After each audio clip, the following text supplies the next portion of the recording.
Okay, guys, we are live. Sorry, it's a little bit late. It's early here. Hang on, I've got a little echo. Let's do that.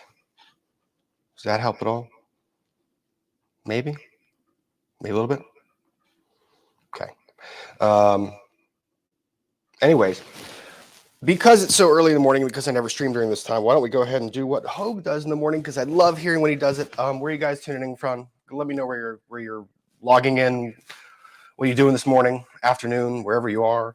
Um, just love talking to you guys, and honestly we'll give people a few minutes to come in here because like them or like me, I think that's the way it goes. It's early. I don't know how Rick does this. Oh, so early to focus. Oh no, there's no wine or any alcohol in this. This is coffee. Annandale. Oh my gosh, right down the road. We've got Netherlands, Scotland, Chattanooga, Denmark, Germany. I knew there would be Germans in here. Germans always coming in with Hogue. Hang on, guys. Just making one little fix. The echo that I was hearing, you guys were not hearing, is because I tried to set this thing up so that we could do an actual shop tour. And in order to do that, I actually had to put a bunch of freaking cameras in my shop. And I didn't know how to do that. So, in a second, I'm going to try and share that with you guys. But Australia, Sydney, Texas, Birmingham, Alabama, Vermont, Tennessee, La Reunion. I have no idea if I said that right or not. Montana. Wow, look up this early in the morning. Slovakia. Man, you guys really do tune in from everywhere. Kuala Lumpur, Texas. Good evening from where I am. Wow, this is awesome. I'd love to hear from you guys. We got New Orleans. Hey, Christy, we've got Ottawa. Oh, there's the Kuala Lumpur, Texas, Central New York. Man, all you guys tuned in. Did you see the shop, huh? Oh, we've got an Arlingtonian. Hey, Joe. We're gonna keep it appropriate today, Joe. We've got Katie Kate, Rhode Island, Ohio reporting in. You guys are up early and we're getting about our days, huh? Okay. All right. So let me go ahead and share what it is that I thought would be a fun way of doing the shop tour. Oh, that's Inception, isn't it? A little bit weird. Does that freak you guys out? How about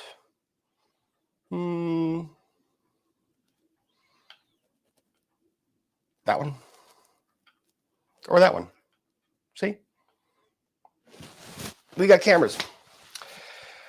So anyways, I figured that I would kind of give one of the questions I get a lot of times is how did I start doing this? Basically, where did this even come from? Anyways, a while back, so people ask me how I ever got started woodworking. And honestly, that goes back to my dad. My dad was both my parents were engineers. And my dad bought me my first set of tools, bought me my very first tools.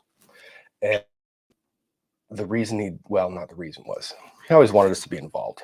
And he was very hands-on and did all that kind of stuff. It was awesome. It was great learning from him.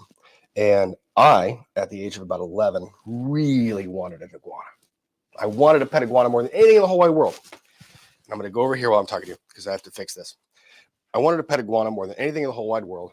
And pet iguanas, what I learned, a cool little fact about them, is they grow to the size of their enclosure. Yep, they grow to the size of their enclosure. So, of course, I learned this and found that pet iguanas can grow up to 6 or 7 feet long. And I wanted a 7-foot long iguana.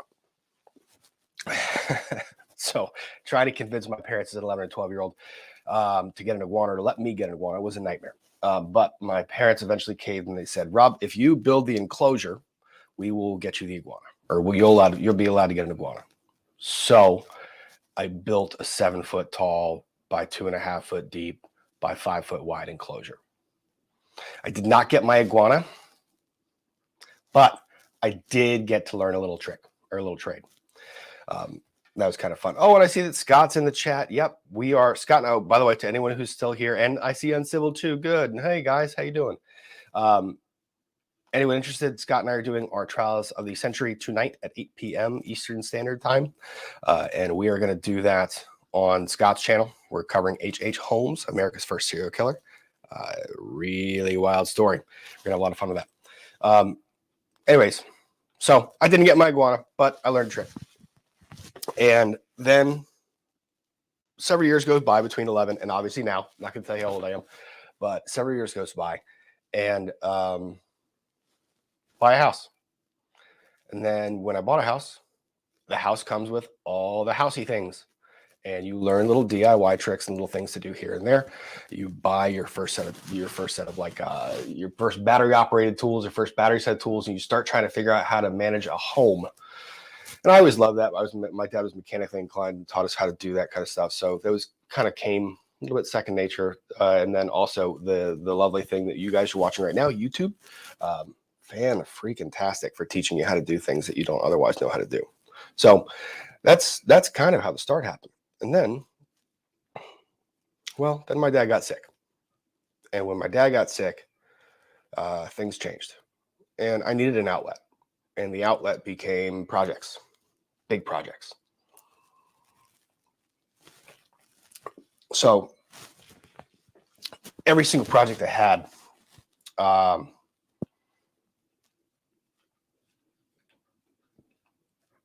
I didn't know this was going to go this route. Okay. Every single project I had, I took to be a little more personal and tried to extend and give myself a bigger and bigger challenge. And with that, you just expand your knowledge base, you expand your shop, you expand everything. So as that happened, I found that it was a great way for me to connect with him because, like I said, he was always mechanically inclined and loved to rebuild engines, loved motorcycle engines. Well, I couldn't understand engines to save my life. I still can't understand engines. I still have trouble with engines. But I could make stuff out of wood. I was good at it. And the shop time that I would have was a great time that I could connect with him. So when he was sick and not doing too well, I would FaceTime him from the shop. It was great. Awesome. Because it was like a solid hour when we could just be in the shop and he would ask me a million questions about what I was doing. So I always wanted to be doing something. And then, then he passed and heck, the shop stuff stuck. And it was a way for me to put myself into things. And honestly, people have asked me whether I sell my stuff. I don't, not right now. I do this for me. And I do this for my friends. So I honestly give away most of the things that I make. I charge the materials that it costs me to make it. And I love doing it. It's great. And the thing is, if for anyone's ever checked out my Instagram page, you'll see that I do a bunch of stuff there. I post a lot of tables or stuff that I make. Every single thing that you see on that Instagram page, except for one or two things, I've given away. Even the things that you see that I've ever sold, I've sold them for costs. That's really kind of it. I've never really wanted to sell it. I feel like if I ever sold it, it wouldn't matter as much, or I don't like to need it. I love that I have it, and I love that I can make these things for people, and I love that it's a part of me, and I can put some of me in there. For example, my sister, one of the tables that you'll see on there, I've called the heirloom table. It's one of the very first large river tables I ever made. See if I can actually, I might be able to do this. Done. Is this going to be impossible to do? It's going to be a little difficult too. But you know what? We're going to make the effort. We're going to make the effort.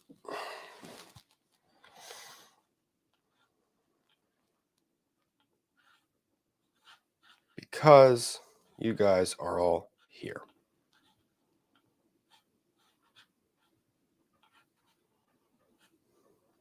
So, there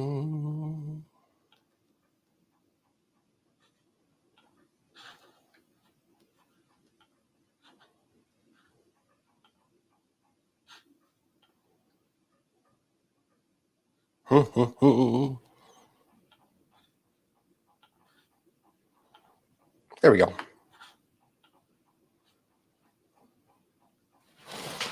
The heirloom table. So this table is one of the first ones I ever made. And Mrs. Hoglaw, how's that inception? Huh? I think you're in here watching. Your comment right there. Love it. Yep. That little table right there. Cool thing about that one was I call that the heirloom table. Hey, Joe, what thing have you made? Haven't made yet that you'd like to be able to make if you have time? Also, do you do benches or rocking chairs? I ain't got furniture on my patio. I will get to that in a second. Let me get back to this one because the ADHD is firing on all cylinders because it's first thing in the morning. Oh my gosh, it's so early in the morning. Anyways, this table, the reason why this one's so important to me is my sister, I called it the heirloom table. My sister, she came over to make it. She wanted it to because she wanted something that she could show her children when she eventually had them that her brother, their Uncle Rob made something, and she'd be able to pass it down. She wanted something that was long. So I, of course, jumped into it. I love this kind of stuff. I love the fact that I can build something and it's someone else's house and it becomes a part of their family for a way. Anyways, the reason this table is so important to me is the day that she came over to help me make it was the day that she told me, she pulled me aside and she says, Rob, you remember I told you that this is going to be passed down from generation to generation? Well, that second generation is going to come a little bit sooner than we thought. It was her way of telling me that she was pregnant. It was the coolest thing in the whole wide world. So I get emotional about the woodworking stuff because it is very important to me. It's very personal to me. It's it's an open avenue to who I am.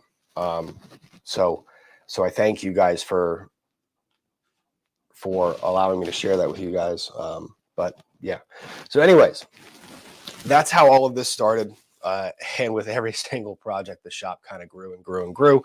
And after my dad's passing, I really just threw myself into this full force. And I created the shop that I have right now. So let's do this. There's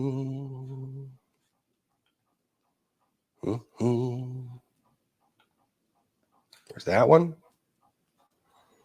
Then there's that one. But I don't like that one. I want that one. How do I make that the big one?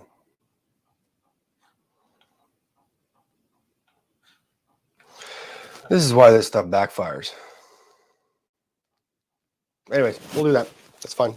You guys get that view of the shop. And then what we'll do to really confuse you. Oh, big confusion. Big confusion. We throw everyone for a loop. Oh, that's how I do it. That's not how I do it. Well, we'll figure it out. Anyways, this is how we do it. So the forefront of the shop is this little miter station.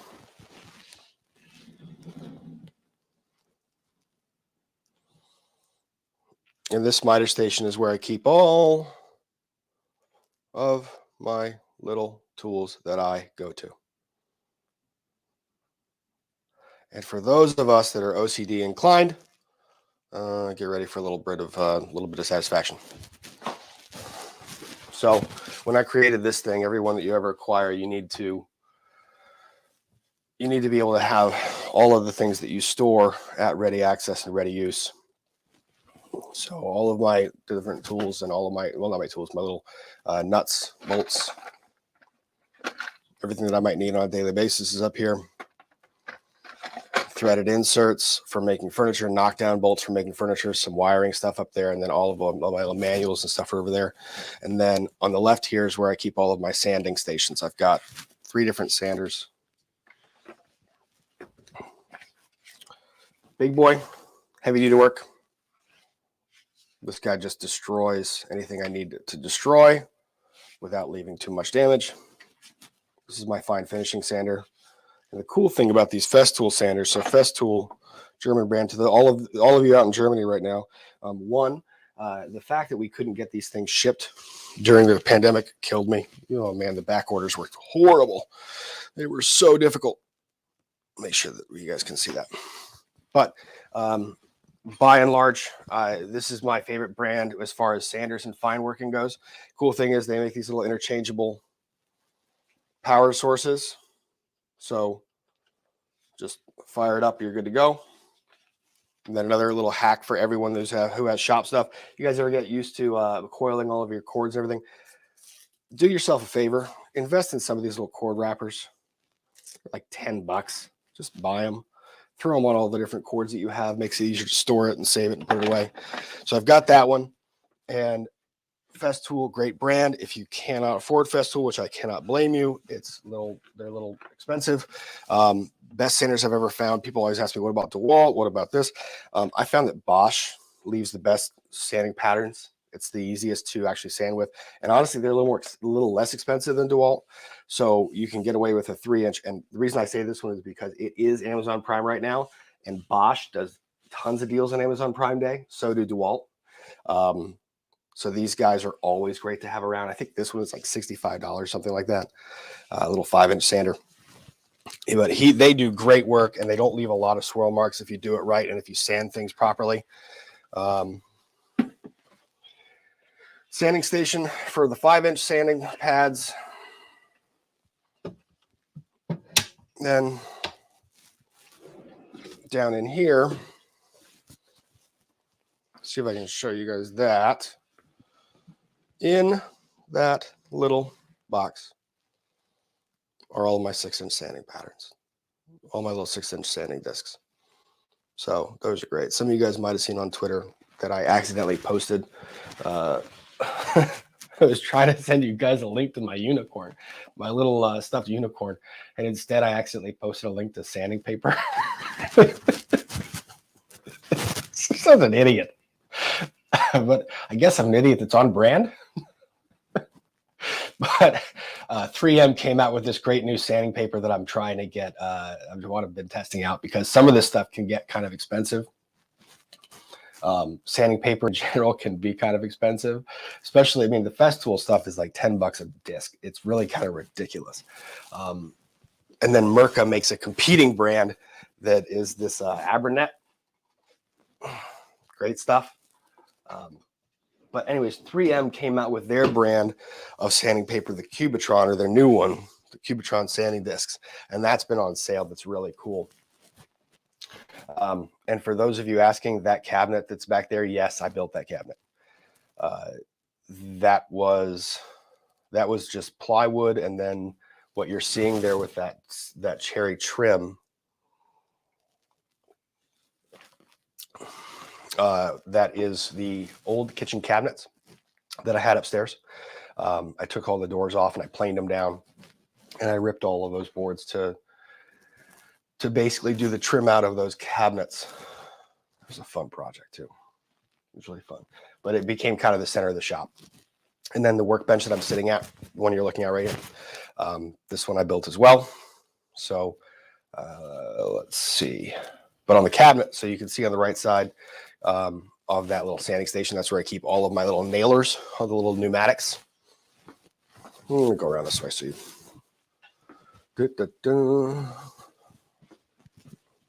All my little pneumatics. Little pin nailer. Great for little...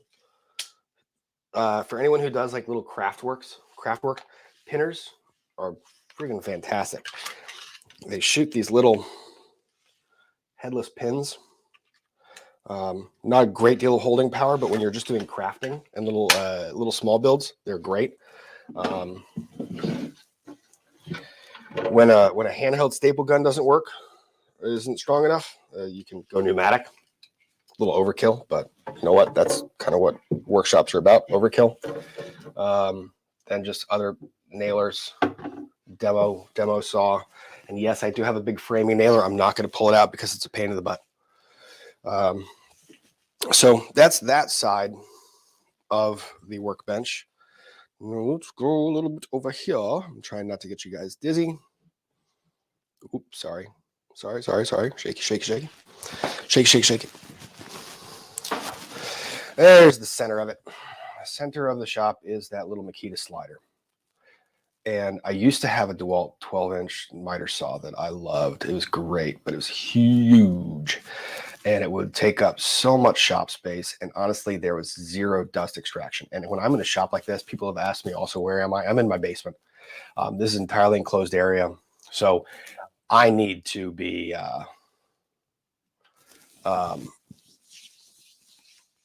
I need to be careful about the dust that gets kicked out by some of these tools.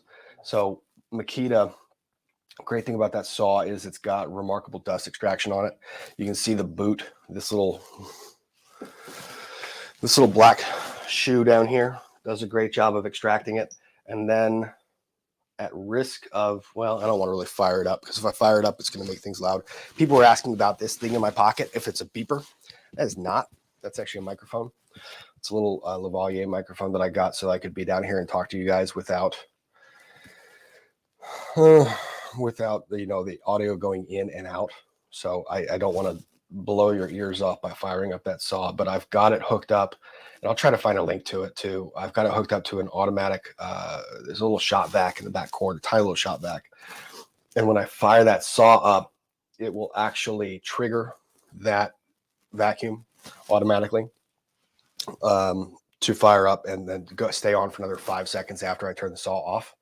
So it's both, it's fantastic for that, because basically all I have to do is fire the saw up, the dust gets pulled, and then once the saw stops cutting, that vacuum runs for another 5 more seconds to pull out any additional dust in the air. It does a great job. That was why I went with that saw, because of that dust extraction, and it does slide out and give me a greater capacity for a lot of this stuff.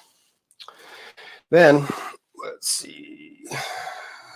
Okay, let me try to move this without. I'm gonna do this.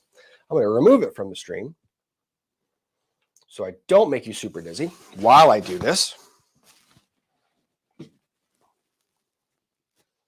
And then I'm going to reposition this guy so that when I do add it back to the stream, you guys aren't getting bounced around with the camera.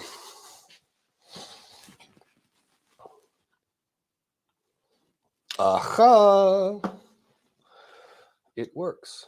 We work. Let's actually catch up on some super chats before we go to that, because I know that if I get behind on this one, I'm going to be in a lot of trouble.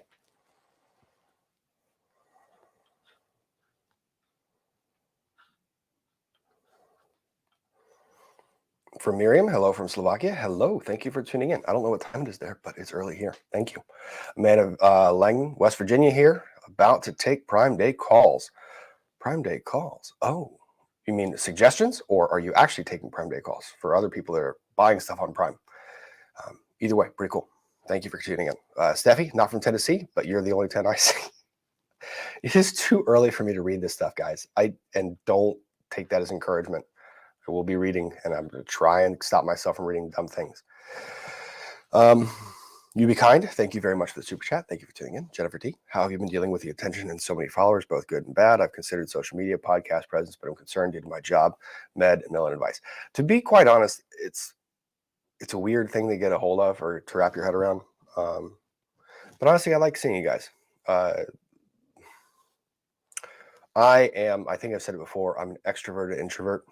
Like when you get me in a group of small group of people, I feel really comfortable and I can talk, and that becomes pretty easy.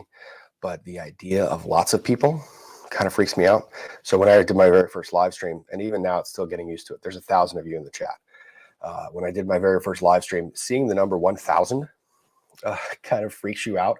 And people ask me, well, how do you do in court? Well, I'm in court and I can see people's faces.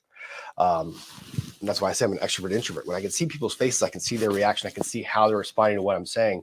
It's a very different thing. I can react and respond to what I'm seeing and kind of counter that. So this is a very different experience for me.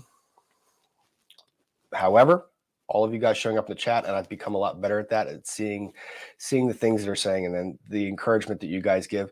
So if you're nervous about getting into this space, I can understand the nerves. But really don't be. You'll be surprised. If you can take in the good and tune out the bad, there is a little bit of bad, but honestly, it's nothing compared to the good, the support that you get from a really great community. So take your time, go at your pace, start by just filming a couple stuff, and then also just don't be afraid to just do it. If you kind of, what is it, the paralysis by analysis? If you just wait forever, you won't end up doing it. So sometimes it's pretty good just to jump on in. So Nicholas Stero, closest to I get to woodworking was trying to get a guy who shot himself in the leg with a nail gun to keep his job. Oh, I'm sorry. That's terrible. I've right in the hand. I've done that before. That's fun. It's fun, but it just got me a little bit, not a lot. The number of injuries that I've had, I'm not going to say that out loud. No, I wouldn't call them injuries. Boo-boos. We'll call them boo-boos, like you say your kids. Apple Jam PB thinks the super chat just caught up with the stream, but Hogs can stream early because he has kids. LOL, ADHD night out here, but kids got me up. And I can actually watch with you. Oh, same. Oh, same. We're just gonna say that. Smurf Monster, thanks for the super chat. The countertop you made in memory of your dad is incredible. I have no doubt he's very proud of you. Love from North Wales. Thank you very much. That was a very, very special project for me. Also the hardest thing I've ever made, far and away. Crazy Cat Queen, did you do woodworking between iguana enclosure and law school? Also, what happened to the iguana enclosure? Did you use it for something else? The iguana enclosure got destroyed at some point in time during one of the relocations that my parents made. So no, the iguana enclosure just died. It was just an experience. It wasn't that significant. And then as far as the woodworking between that point and law school, not really. Not a whole lot, which is also encouragement to anyone else who's interested in trying to get into this stuff. You really can. And honestly, there's tons of guidance, and people will be surprised about this. I do respond to people asking me questions about how to do stuff. What if I try? I mean, I try to. I love responding to those questions. So people have questions about how to do stuff or how to get into this. I love encouraging that. It's one of the reasons why I'm actually doing the shop tours, because I love encouraging people to do this kind of thing, to step out of their comfort zone and to get into different things. You can learn stuff. You can teach old dogs new tricks. No problem. Joe Mendoza. I saw this one. What haven't you made yet that you'd like to be able to make if you have time? Rocking chair. Yeah, that's on my bucket list. Thing is, it's a project that takes a lot of time, and you have to have a bunch of materials and move them left, right, and center. Yeah, but I do have a couple projects in the lineup. I've got to make a dining room table for some friends of mine that just moved into a house about a year ago, and they've asked me if I can make them a dining room table. I've got to make a desk for some 5-year-olds. I give my nieces different gifts nieces and nephews different gifts based on their ages. Age 1, they get a little baby picnic table. Age 1, they get picnic table. Age 2, they get little baby Adirondack chairs. And at age 5, they get desks when they get to about school age. So I have to make 2 of those, which is fun. But I have projects I can make. I always have something I can make. And I have a little binder of things that I want to make in the back. Grace, what a beautiful way to connect your dad and carry love forward. Thank you for sharing. Thank you very much. I do. It's very important to me. Aviation Fanatic, thank you for the super chat. Thank you and very generous super chat at that. Thank you for sharing your story. I feel it. My dad passed down his love of aviation to me, and I followed in his footsteps. Such a beautiful legacy to have with you and your family. My dad was a pilot. He was an engineer, but he was also single engine pilots. This one really hits home. He had a little Bonanza. I say little, not little. A23, I think. And he flew that. And something I always wanted to pick up. But if you think this woodworking stuff is time consuming, I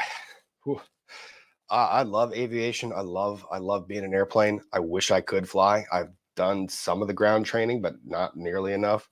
But yeah, that's a really cool legacy. I love when people pick stuff up from their parents like that. Rebecca Cornet, I think I got some sawdust in my eye. Thank you for sharing these beautiful stories. Thank you very much. Anita, good morning. Thank you for super chat. Just want to say hi. Also, you had asked me a while ago where it was the DM I sent you. And I don't know if you saw, but my reply was Morton Woodworks Insta. Have a good one. Thank you. Hi, Anita. Thank you for jumping in. Thank you for the super chat. Janelle, thank you for the very generous super chat.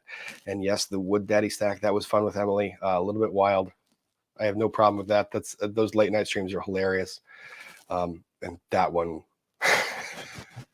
kind of took the freaking cake. I have no idea how we went off the rails, but when I was watching that a little bit the other day, just because I wanted to see that part of the unicorn where the unicorns came out, that was funny. Stephanie Coker, have you seen Johnny Builds on YouTube? No, but I've got a bunch of YouTube channels I can suggest for anyone who wants to get into DIY stuff. John Malecki does some cool stuff. Fix This, Build That. Brad Rodriguez does some cool stuff. And then obviously Mark Spagnolo, the Wood Whisperer. Mark Spagnolo has been on YouTube for like 20 years, 15 years, something like that. And quite literally, if you search for how to do something or what's the difference between oil and water-based finishes, his video that he made like 10 years ago is probably going to be one of the first ones that pops up. Brilliant. Love him. Great material. Great stuff. Disinfection. Thank you very much for the super chat. And show feet again. No, they are covered with shoes because I'm in the shop because that's safe. Bethany Wilson, thank you for the super chat. Thank you for sharing your shopping story with us weirdos. You guys are not weird. Thank you for tagging along. Amanda Langdon, taking Prime Day calls for Amazon customers. Oh, look at that. That's cool. Huh. That's really neat. I didn't know that that was a thing. That's awesome. Kibble, make an Amazon shopping page and put up these items you use. I need a link to that pin gun. I'm going to try and do that. That's why I did this today, because today's Amazon Prime Day, part 2. And they have a bunch of discounts and deals. And I'm going to try and tag those in the description below. As soon as I get off this, I'm going to try and find those. And I'll try to update it throughout the day if I find any deals that do pop up. So take a look at it. If you're interested in any of these things, I will link to all of these things in the description of this video. Ginger Haynes, my dad made a canoe. Yeah, that's a real cool project. Oh, that's fun. I've seen little John boats and canoes. The canoes, who was it telling me something? Isn't NCIS where one of the main characters in NCIS builds a boat in his basement? Yeah, I wish I had the shop space for that. As you can see from the camera that you're looking at, this is the entire size of my shop space. I have a little separate space up in the garage for breaking down lumber, but this is kind of what you got. So I can't really fit a canoe in here if I wanted to, but yeah, it's a really cool project. Mark Jansen, thanks for sharing a story about dad. I can relate with my mom, as I'm sure a lot of us can, regarding your table. Awesome craftsmanship, Rob. Thank you very much for the super chat, and thank you for that comment. Emma Lou, thank you for the super chat. Hi from Manchester. Wasn't planning on feeling so emotional at this lunchtime. Thanks for sharing family history and giving us nosy into your workspace. Keep up the great work. Thank you. I cleaned it for you guys. This is clean. This is about as clean as it gets. It gets pretty dang messy, but yeah, this is about as clean as it gets. Anna P, good afternoon from Bahrain. Wow, cool. Looking forward to the new Trials and Century episode. Yeah. Oh, man. Scott has done a lot of research on this one. I know because I have a lot of DMs that I have not yet caught up on. I have to go back through and see where he is on some of this research. When he does deep dives, I thought I did research for these cases. Oh, baby. He's got this one down, and there's a ton of material around this one. Chicago's First World Fair, H.H. Holmes and the Murder Hotel.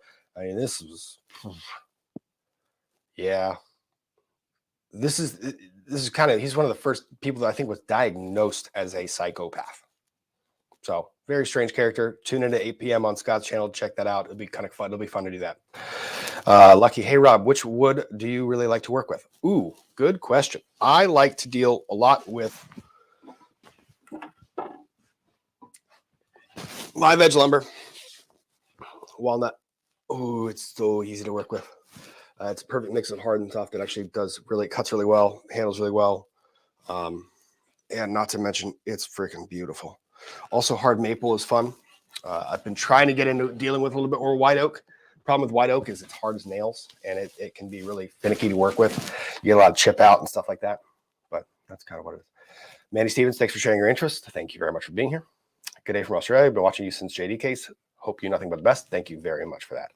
Help me, Rhonda. So glad to see you back on. I'm glad to be back on. People have been saying, when are you going live? When are you going live? I'm like, I don't know when I'm going to have time. So I took Hoag's 8 a.m. spot because it's 8 o'clock in the morning and it's early.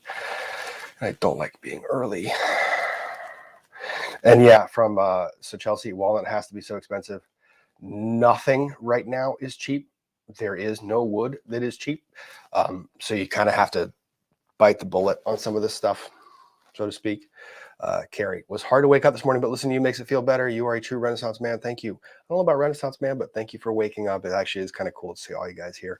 Good morning, Wood Daddy was in live the other night with Emily and Runkle.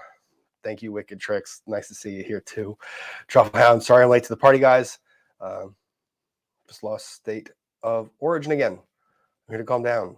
Show me the CNC. CNC is not yet here.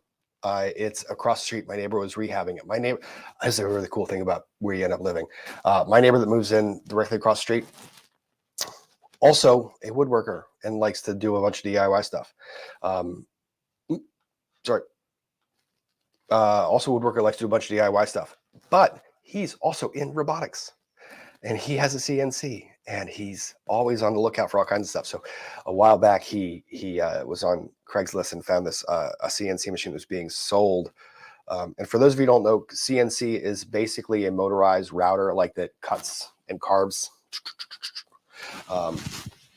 that you can program a computer to carve a certain pattern, and it does that. But he actually found one that was for sale, and he bought it and rehabbed it, and I bought it off of him. So that'll be here probably within the next week, and then I'll be playing with that. That'll be a lot of fun. Dun, dun, dun. It's good to talk about something else. What do you think about bamboo? Ooh, I have bamboo growing in my backyard. I hate it. I really hate it. It doesn't stop growing. It's like a never-ending battle. People are like, how you deal with it? Hatch it. Just take wax at it as much as I can. Fight it off. So, but other than that, it's a very interesting material. Joe Mendoza, how many pieces of wood can you put stack? There he is. I knew you'd be here, Joe. There you go. I saw the comment. Probably quite a bit. Yeah, quite a bit. We're just gonna leave it at that. Beth Cunningham, Wood Daddy Stack. Hi, Beth. Aviation Fanatic, love live edge anything, so great choice. Do you only work on new projects, or have you done any refurbishment or antiques? Look, once people find out that you do woodworking of any sort, you will get 5 million people coming out. It's like when people find out that you're an attorney. They're like, well, you're an attorney, so can you help me with this? You're a woodworker. I have this old piece of furniture. I like rehabbing it. Actually, my neighbor had an old roll top secretary's desk that needed to be rehabbed. I love doing that stuff. It's fun. It's just rehabilitating furniture is a process, and it is challenging. Whenever you go to have an actual piece of furniture fixed, it will oftentimes, if done right, cost you more. It'll oftentimes cost you more than going out and having someone either build it directly or buying it separately. So rehabilitating furniture is not easy. So I want to make sure we get through the entire shop. So let's go ahead and do this. So what you're looking at now is a cabinet. You can never have enough drills. Apparently, ever. Impact driver, drill, hammer drill, jigsaw, and then one finishing nailer here. But that's the way that keep these guys organized and keep them safe and keep them from doing too much. You go there. And then as far as the upper part of that cabinet,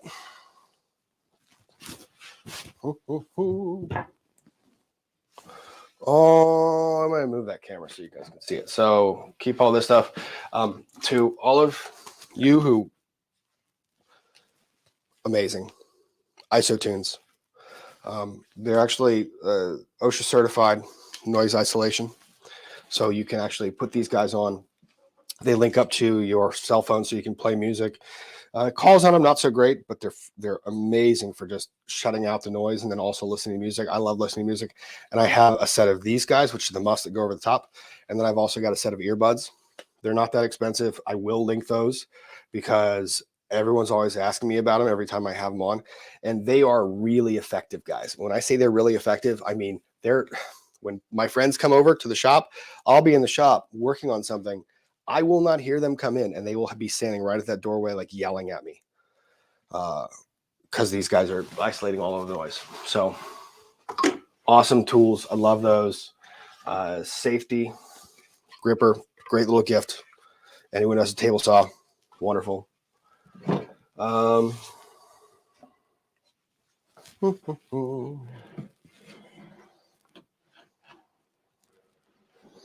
Move the camera.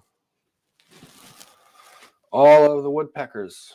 Woodpeckers is a brand in the United States. They make some great precision T-squares, squares like this. Each one of these guys, all my layout tools are awesome. They are probably one of my most go-to tools in the shop, all my layout tools. And then my hand tool cabinet, probably something I'm really, really happy with and proud of, was just being able to make that. All my little hand planes. A couple of these Lee Valley Veritas planes, Bridge City Toolworks, the Wood River. For anyone interested in getting into woodworking or getting into hand tools, low angle block plane, freaking tastic. I use this on every single project. Every single project. Chisels, just Stanley Sweetheart chisels. Those I found on Amazon. I think they're actually on sale too, so I'll try to link those as well. The little set of those guys. Most chisels are going to be pretty good as long as you know how to sharpen them and get them up to sharp. And if you do want to learn how to sharpen them, I can send you to a bunch of videos that will help teach you how to sharpen. Dust mask for when I need it. And that's the hand tool stuff. All little drawers that I keep all little knickknacks and things. Anything cool in here? Nope. I mean, yes, there's stuff in there, but no, it's not cool. Then just different layout tools. And yes, I did build all these drawers with the little sliders in them. To anyone who was interested in those little Velcro things, great.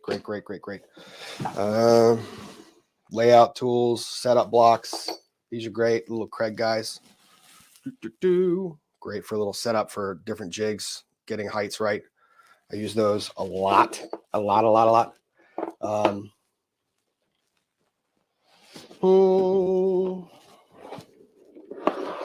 Can never have too many drill bits. It's kind of a messy drawer. We're not going to look at that drawer. We don't like that drawer. Miscellaneous stuff. Anyone ever has to build miters? Or if you're mitering corners of anything, these little Collins clamps are amazing. So you go like that. You open that up, and then you pinch the corners of the miter. And then these little barbs, I'm not going to touch them because they are kind of sharp. These little barbs will leave little indentations. They're not the worst indentations. They actually come right out of the wood once you sand them. But these are great. So if you're ever trying to do like picture frames, right? They're awesome. I use those a lot whenever I'm trying to get a tight miter. Miscellaneous screws and all that other stuff. The very messy socket drawer. That's embarrassing.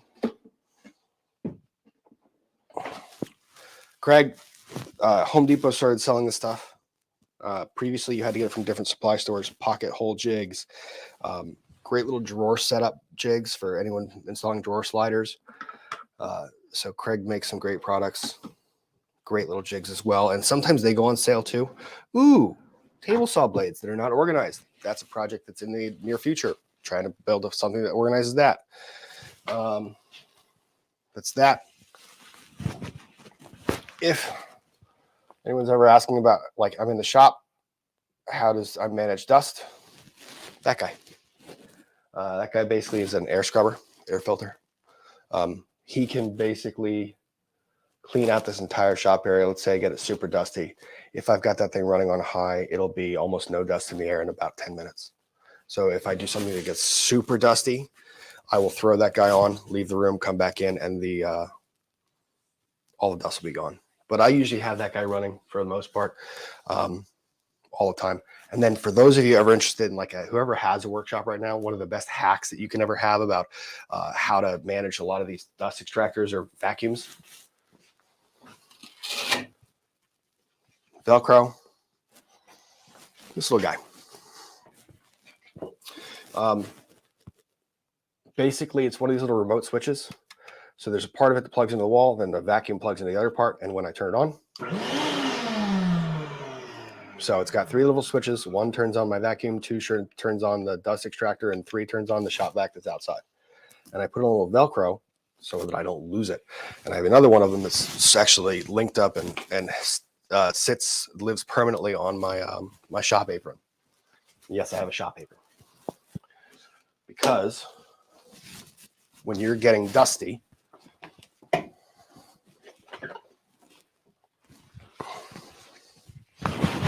see, we have aprons too, guys. Just because we're in the shop, We wear aprons. They're just a little more durable. Great. They do wonderful things. So there's another one of those little remotes that lives on that permanently, so I can hit it whenever I need to. So in the back there, you can see the dust extractor. That is a shop upgrade that I need to get upgraded. Definitely something I kind of regret that I don't have fixed right now. That's too small of a capacity for this entire shop. Down there is a little Oneida dust deputy for the big dust extractor. Doesn't do a great job. I'm being honest. I'd rather just get a cyclone system than that. The new planer, some of you guys might have seen me install that. Love it. Freaking awesome. That guy was a nightmare. Probably shouldn't have purchased it. Look, don't get me wrong. Jet makes great tools, and it's a great tool. I have no problem with that tool specifically. It just doesn't have the capacity that I need. That's a little 10-inch bandsaw, and honestly, I need something that's a lot bigger. So I really wish I had that upgraded. Towards the back, that's my clamp rack. That's where all my clamps are. And those guys, Bessie clamps, amazing clamps. Love them. They're awesome. And there's some cheaper ones as well. Yoast to make some good ones. What I'll do, actually, I kind of want to see if I can get back there and show you guys that up close. You know what? I can do that. Because brain. We're going on a ride.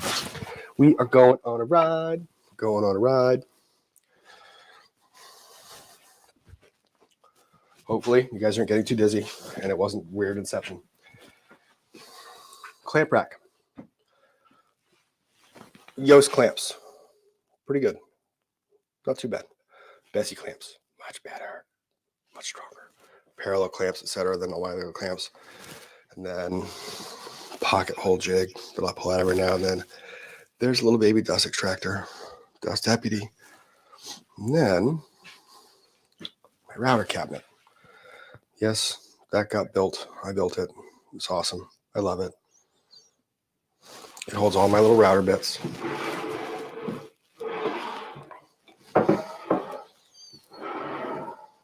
And it's got a little motor razor that I can use.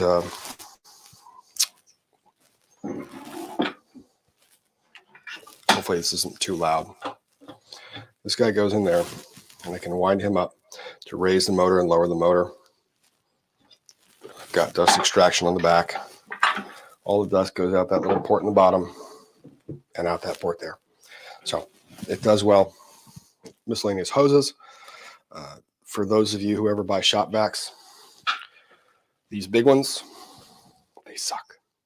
They're really terrible. I hate them. I've always hated them. But these guys, which is the alternative, which is made by Festool, this stupid thing is like $150. So that drove me nuts. However, Centec, CENTEC, they make that little gray guy. Same size, just a hell of a lot cheaper. So much more affordable, and plus you can get the longer version. Centec, I think, makes a lot of in-home or vacuum units that are installed in main houses and garages. So, and then my table saw, Laguna Fusion 2. I love it. No, it's not a saw stop. I wish it was a saw stop, but honestly, this guy does what I need it to. I was working with a little DeWalt. Let me put you guys back down so I can sit back down, because I'm trying to do two things at once, and I'm not good at that. And then there's a little Echo Dot on the wall. For those of you who are interested in the Prime Day stuff, the little Echo Dot, love it, because I can then come down here and make it play music for me all the time. Plus, they're super cheap. And if you actually do it right, anyone who has satellite radio, there's ways you can get deals with the Amazon Prime, the Echo Dots. You can get like an Echo Dot and like a 1-year subscription to Sirius XM radio or something like that. Super cheap. A lot easy, and you basically save deals on that. So that's what I do there. But as far as the table saw stop, I love. They're just really expensive, guys. It's really expensive. And honestly, That works for me right now. I'd like bigger capacity going on in the future, but for right now, that does the trick. For those of you who are on the back wall, looking at the back wall camera, right over there is the little my little belt sander, Rigid. They make a great belt sander. The thing is awesome. I use that a lot. And then a little jointer. Jointer needs to be upgraded. I need a bigger tool. But the problem is, as you guys can probably see from me being in the shop, where am I going to put it? Where? No, I'm actually asking you guys honestly, where am I going to put it? I have no clue. Not an idea. Nowhere. So, anyways, that's kind of the shop. That's kind of what we got going on. So let me do this. Let me pull these down. We're going to leave the big shop camera up and we're going to take this guy down. So it's just going to be you and I talking. I really wish I knew how to make this one the big one and the other one the small one. No. No.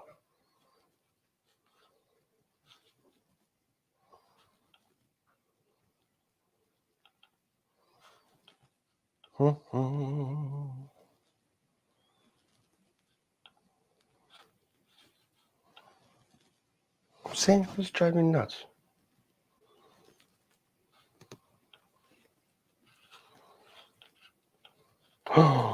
Oh, did I just do that? Do I do that? I learned a thing. Oh, I learned a thing. Oh, this is so embarrassing. Yeah. So we just learned how to do that. Cool. Okay. Matt Roberson, is that Jay Bates' miter saw station? No, that is actually a modified version of John Malecki's miter station. A couple upgrades here and there, but yeah, he's a great creator. John Malecki, who used to play for the Pittsburgh Steelers, and then all of a sudden decided he wasn't playing with the Steelers, and then started building stuff in his little garage. Who has now moved on to this massive shop somewhere in Pennsylvania. I love watching his stuff, man. It's so cool. Other Jonathan Katz Moses also has a bunch of cool stuff out there that's cool. That's the one thing I learned about YouTube that honestly I didn't realize until getting into this at all is tons of support. Like the community itself is really, really, really supportive. Where you guys would think that there is competition. Nope. Honestly, people just supporting each other and going, oh, that's a cool idea. I want to do that too. And everyone's saying, yeah, do it too. But if you do it the way someone else does, or I would make these changes, this change, this change, this change. There was something else I wanted to show you guys because it was one of these little hacks that I learned. Let's do it this way.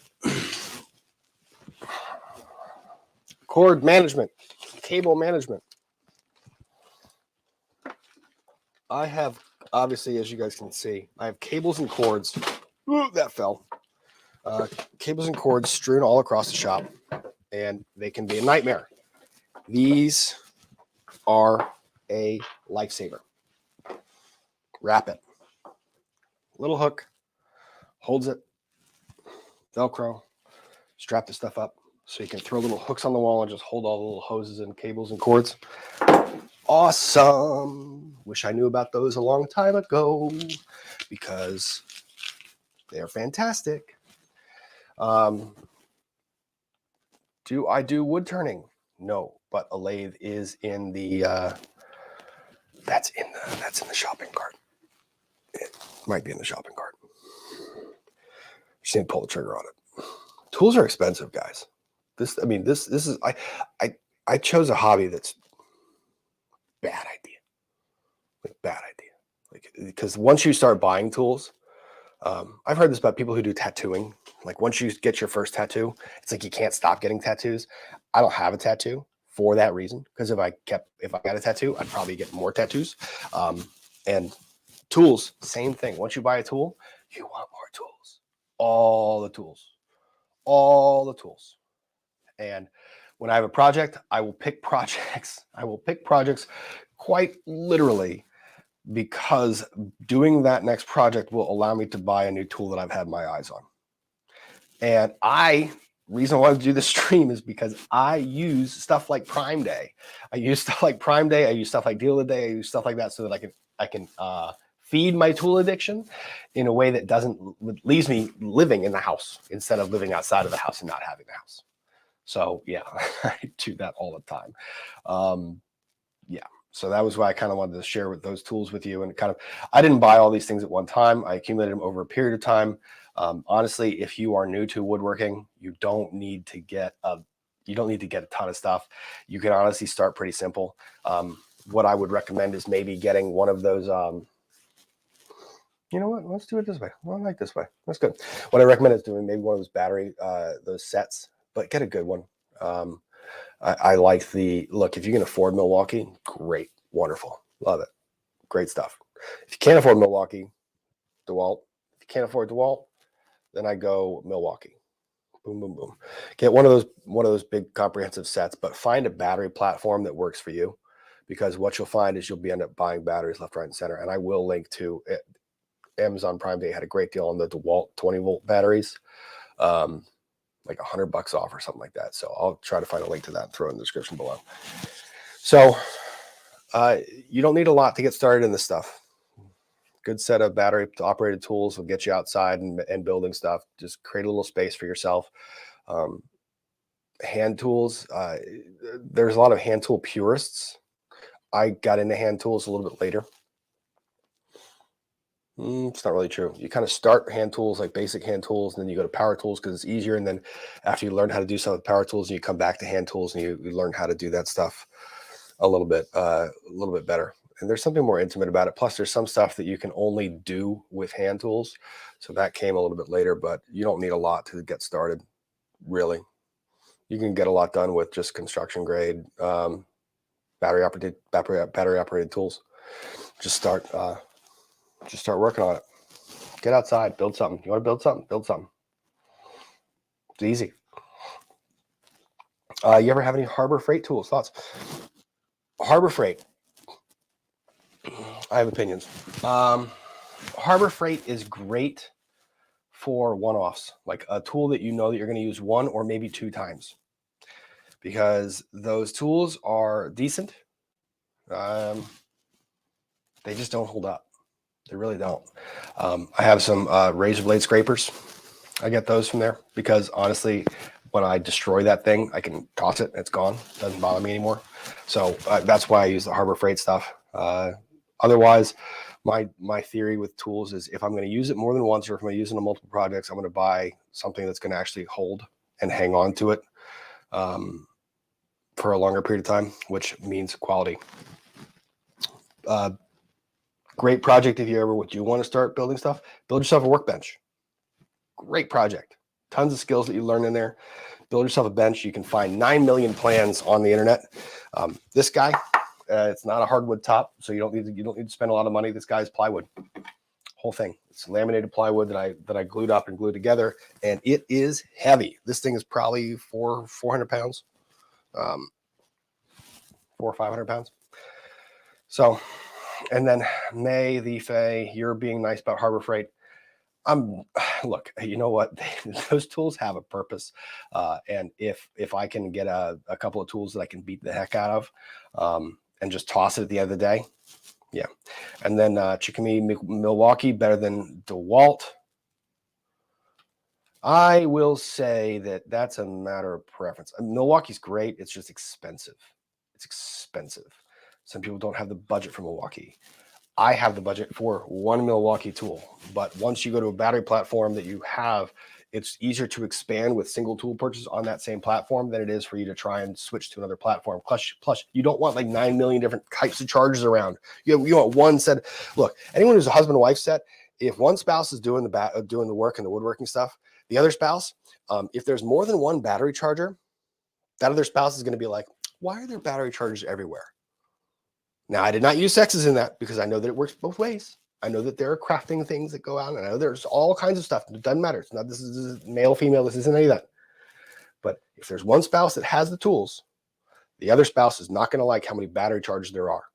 So pick a platform, stick with it, and then hide the other stuff. Just get really good at hiding stuff. Yeah, that's my recommendation there. Dun, dun, dun. Kurt wants to know where the stack is. Actually, Kurt, you want to know where the stack is? You really want to know where the stack is? Here. Don't knock everything over, Rob. Please don't knock everything over. You've been doing so decently well.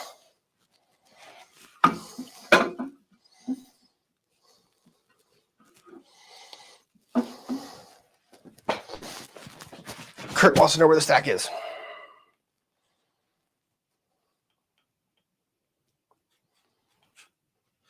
There. That's all the lumber. Kind of.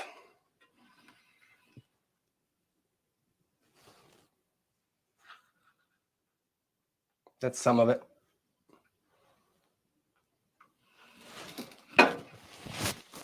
Do I have a problem getting rid of wood? Yes, I do. I have scraps everywhere, and it's a problem. Now I have rules for what wood I do get rid of. If it's live edge or if it's hardwood, I try to hang on to it. I've got four live edge slabs that are about 8 to 10 feet long and 2.5 feet wide each. They're literally laying right on the other side of that wall that I have to figure something to do with. It's a problem. Anyone who's ever started like buying wood or buying live edge stuff, you very, very quickly develop a problem getting rid of it. Yep. I am a wood hoarder. Yes. I'm not alone. I have no shame in that at all. And for those of you trying to shame me for hoarding wood, you just haven't built enough stuff. Because if you had built enough stuff, you would realize that you have a problem too. We all have problems. So much problem. Oh, I didn't show you guys the back of the shop. Ready for inception. Inception.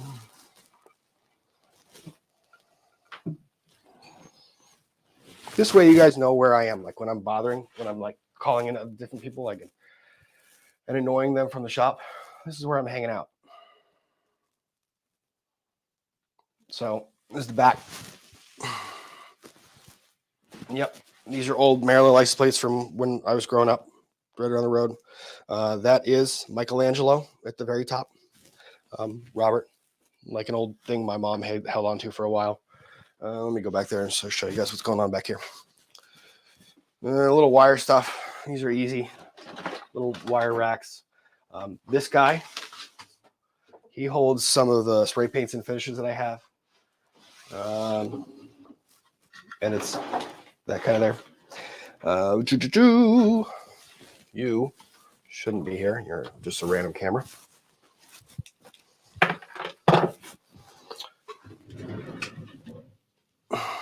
Finishes in jars. Super easy to build these kinds of drawers. Guys, don't be intimidated by it. No, it's not that impressive. It's just little plywood drawers that get put together with little dumb sliders. They're really easy to make. All of the epoxy additives and pigments for any of the epoxy work I do with mixing cups. Then I've got some finishes. I've got various cuts of shellac that I just keep on hand. In this drawer is all of my paint supplies. These little sprayers, this HomeRite sprayer. I'm trying not to be the loudest human in the world, so I'm not making you guys deaf. Great deal. Love it. Awesome. These do pretty well. If you're trying to get a super fine finish on furniture grade stuff, maybe not. I might go with a hand spray or a hand paint. But if you get it thinned out right, this guy goes great. I paint all the nieces and nephews, all their stuff. I use that to paint it with. Close. Oh, please close. Oh, you son of a... This drawer needs to be organized, so don't judge. Shop vac and dust collection attachments, etc. Air compressor is down there with the hose for that. Some sanding paper, some different. These little 3M pads are great. They're non-scratching, so they're great for applying finishes and also buffing surfaces. You can actually buy them in this size rather than spending a ton of money on the pads themselves. You buy just a case of them, like $12. Great. They have different colors for different applications. Glue-Bot. Another great little purchase. Keeps your glue from drying out on you. Little heads that are attached to it. Honestly, like I think these things are like $8. I have 2 of them laying around. They're fantastic. Different epoxies. My vacuum chambers for when I'm using the epoxy work and trying to degas the epoxy before applying it. Let's see. I did want to mention something about these. Let me move that camera. For any of you who ever deal with the frustration of storing sandpaper, because it's so much fun. Because, right, you use a piece of sandpaper, and then all of a sudden, you have little scraps of sandpaper laying around everywhere. 2 things. One of my favorite tricks in the whole world. 1, file organizer. Dun, dun, dun. So, all of my sandpaper is in these little file folders. So I need a piece. Great. Come into the file folder, sort my way through, find my piece of sandpaper. I need to cut it. Even better.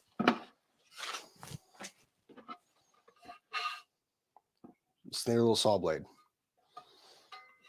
Draw a little 1-inch grid. So when I need to cut a piece of sandpaper, right in there. So I need that.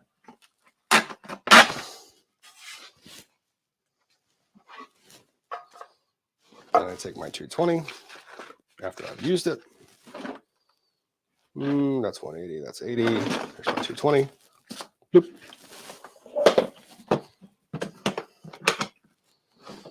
And now it's out of the way and organized. Yeah, I like that trick. That's fun. That's a fun one. Makes it easy. Okay, let's do this because I actually have real work to do, which is why I'm dressed this way and not in my gym shorts and t-shirt down here. I would so much rather, this is the problem. Waking up and doing this in the morning at 8 a.m., like now I want to just stay down here and not go to work. Do I have to go to work? I don't want to go to work. I have to go to work. You have to go to work. Come on, Rob, don't find an excuse to stay in the shop and build stuff all day. Please don't find that excuse. I'm sure. And this is the problem when I walk away and do the shop tour. I got to scroll back up and find everything that I need to find, make sure I'm not missing any of these super chats. No, stay with us. You have no idea how much I would love to just put you, if you guys ever want to, someone made a comment once about like, just throw us on the shop. I'm happy to do it. I have no problem. I just can't see all the chats all the time, but I don't mind being on camera doing this stuff. I'm down here anyways. I used to have a camera set up over there because when I would be in here, I know that my mom would kind of freak out, like the idea that I'm around all these power tools because I work late at night, ADHD night owl. So she would always kind of freak out about it. So I threw a little camera up there in the corner so that whenever she was freaking out and I wasn't answering my question or answering my phone, she could then just log into the camera and see that I was okay. Parents, man, they're awesome, but it was a pretty clever idea. So I have no problem with just throwing those things up. People can check in on the shop. So that's actually why I got this little microphone thing, so that I can do these streams from the shop. So I can take you guys around and bring you around in here and show you guys what I'm doing. And for anyone interested, they can ask questions or jump in on these different builds that I'm making. I have so much stuff to build. Don't give yourself anxiety. Real work. Rob, you have real work to have to do. I have real work to have to do too. I'm going to do that. All right. Catching up on these super chats. Aviation fanatic. I love live guys. Working. Oh, I already got that one. Thank you. Crazy Cat Queen. Daddy's girl here. I learned to build a fence deck before I stepped foot in the kitchen. Built deck last year. Dad's 86 and ill, so I get the connection. RENCIS. Gibbs was boat build. I wonder how he's going to get out of the basement. I have been told I am not allowed to have the answer to that question until I have watched all the seasons of NCIS, and I think there's like 1 million of them. So that's cool. But notice, I didn't say that the guy's doing the building or the girl's doing the building. I know plenty of badass chicks that make some really cool stuff. Nancy Hiller, she makes some awesome stuff. One of the coolest woodworkers out there. So no, I do not at all assume gender when it comes to who's the builder in the family, because I've seen way too many cool things made by everybody. So, but yeah, the daddy daughter, mom son, mom daughter, however the relationship is, parent child relationship in the building. I love it. It's a great way to pass stuff on and spend time with your family. Jessica, thank you for the super chat. Hey, from Manchester, UK. Thanks for sharing about your dad. I lost my dad too. Also, will there be another Emily Runkle Hogue live? Was so good. I kind of hope so. That was too funny. That was too funny. Because of course we're all poor Rick. If Mrs. Hogue is still in the chat, poor Rick. Rick had to sit through all of that because you have Emily, Runkle, and Rob, and getting one of us on task when all three of us are going sideways is impossible. So for Rick must have just been sitting there from 1,000 miles up in the air going, oh man, what did I get into? How do I get these guys on track? I mean, we must have had fun because we didn't stop laughing forever. Patty Joe Sloss, thank you for the super chat. Hi, Rob, caught this live. Awesome listening in. On my way back to work and will listen hands-free on the ride in. Fantastic. Thank you. Glad you're here. Patricia Polamus, thank you very much for the super chat. Very much appreciated. The Law Patrol, Law and Lumber Tour, sponsored by Amazon. Get your Prime Day bargains before they're gone. Hey, man. Yes, I get to put up, these links that I'm going to throw up. They're affiliate links, but I get almost nothing off of it. I don't even know if I get anything off of it. In either event, I'm going to be buying this stuff. I bought an irresponsible amount of things on Amazon yesterday. Somewhat irresponsible. And I figured, people have asked me a million questions. What tools do I get? What do I get? I'm going to show you. I'm going to buy it myself. No judgment.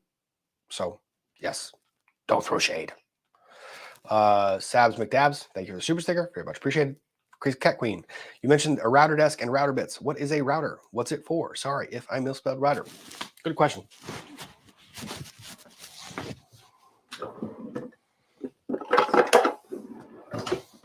Because people oftentimes don't know the answer to that. This is a router. You throw a bit in the collet, and then basically it goes in here like this, and you can shape the edges and corners of different things. So if you want to get a round over, if you want to get a round over, if you want to get a special kind of detail cut on the edge of a surface, if you want to pull out two of these things. Ooh, and I'll pull out the big boy.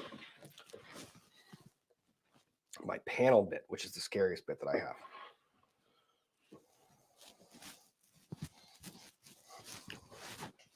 Round over bit. So rounding over the edge of something. Or if you're building cabinets, panel bit. Yes, this is a router bit. That is how big this bit is. And yes, that thing spins at a couple thousand RPM. Yeah. If you ever buy a bit like this, be very, very careful. Watch videos on how to properly use these. Get it going at slow RPM. You will shoot a board across the room if you're not careful. Same thing with if you get a planer. Watch instructional videos before you use it. People love the end grain cutting boards. People love end grain cutting boards. They look beautiful. No objection. Fantastic. Do not put an end grain cutting board through the planer. Don't do it. Don't even try it. Don't even think about it. Get it out of your head. Because it will fly across the room.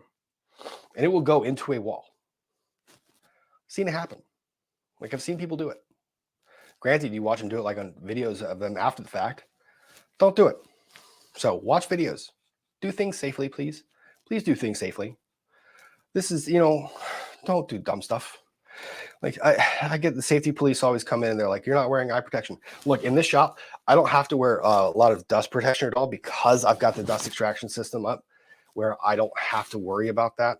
Anything I'm inhaling, unless I'm doing something with a hazardous material, is so nominal. It's less than what I would be inhaling with a mask on. Same thing with the eye protection. Unless I'm doing something I know is going to chip out, I will do it.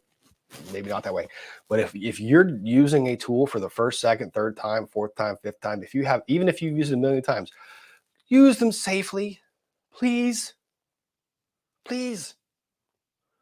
Like anyone who works in ER, they are filled with people who do dumb stuff all the time. And the thing is, you do it and you're like, it was really stupid. Yeah. Okay. Samantha Nicole, thank you for super chat.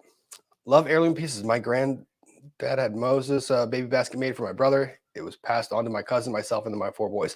Yeah, that's the other cool thing I love about doing this stuff is I can pass this stuff on to everybody else. I love that. I love the idea that something that I made is going to have a home somewhere where it'll be appreciated and respected. So it's my favorite thing in the world. Brewberries. Hi, Rob. Love your work. Love the work you're doing. TOTC. I don't know what that one works. TOTC might be my favorite series on YouTube. Trials of the Century. Yes, got that one. Yeah, I have a great time doing it. I'll send you a DM on IG a while back, just thinking of you for advocacy of survivors during JD trial. Also had a case suggestion for you. The case suggestions I have written down. As far as the advocacies for survivors, yeah, it's a big deal to me. It's going to continue being a big deal to me. I'm not going to stop doing that. But thank you very much for that comment. Thank you for watching. Thank you for following. Thank you for following Trials of the Century. Tune in tonight at 8 p.m. We're going to have fun with this one. It's just Scott and I tonight. Ian has other stuff doing, but that's yeah. Truffle Hound. Thank you for super chat. I apologize to the Australian chat for spoilers. Little emotional, I guess, Rob. When the CNC gets in, would love to see which one you got and what you come up with. It's the Shapeoko. I know that. It's coming in. It'll be here this weekend. And when I say it'll be here this weekend, it's me and my neighbor have to lift it up out of his house and move it to my house. So it's just finding that timing. But yeah, that's going to be an adventure figuring out how to do that one. Joe Mendoza, thank you for super chat. Probably far-fetched, but have you tried or known of a lawyer who tried a case that had to present woodworking concepts, like your debunking of a H-bed as evidence or used it in impeachment? I don't know.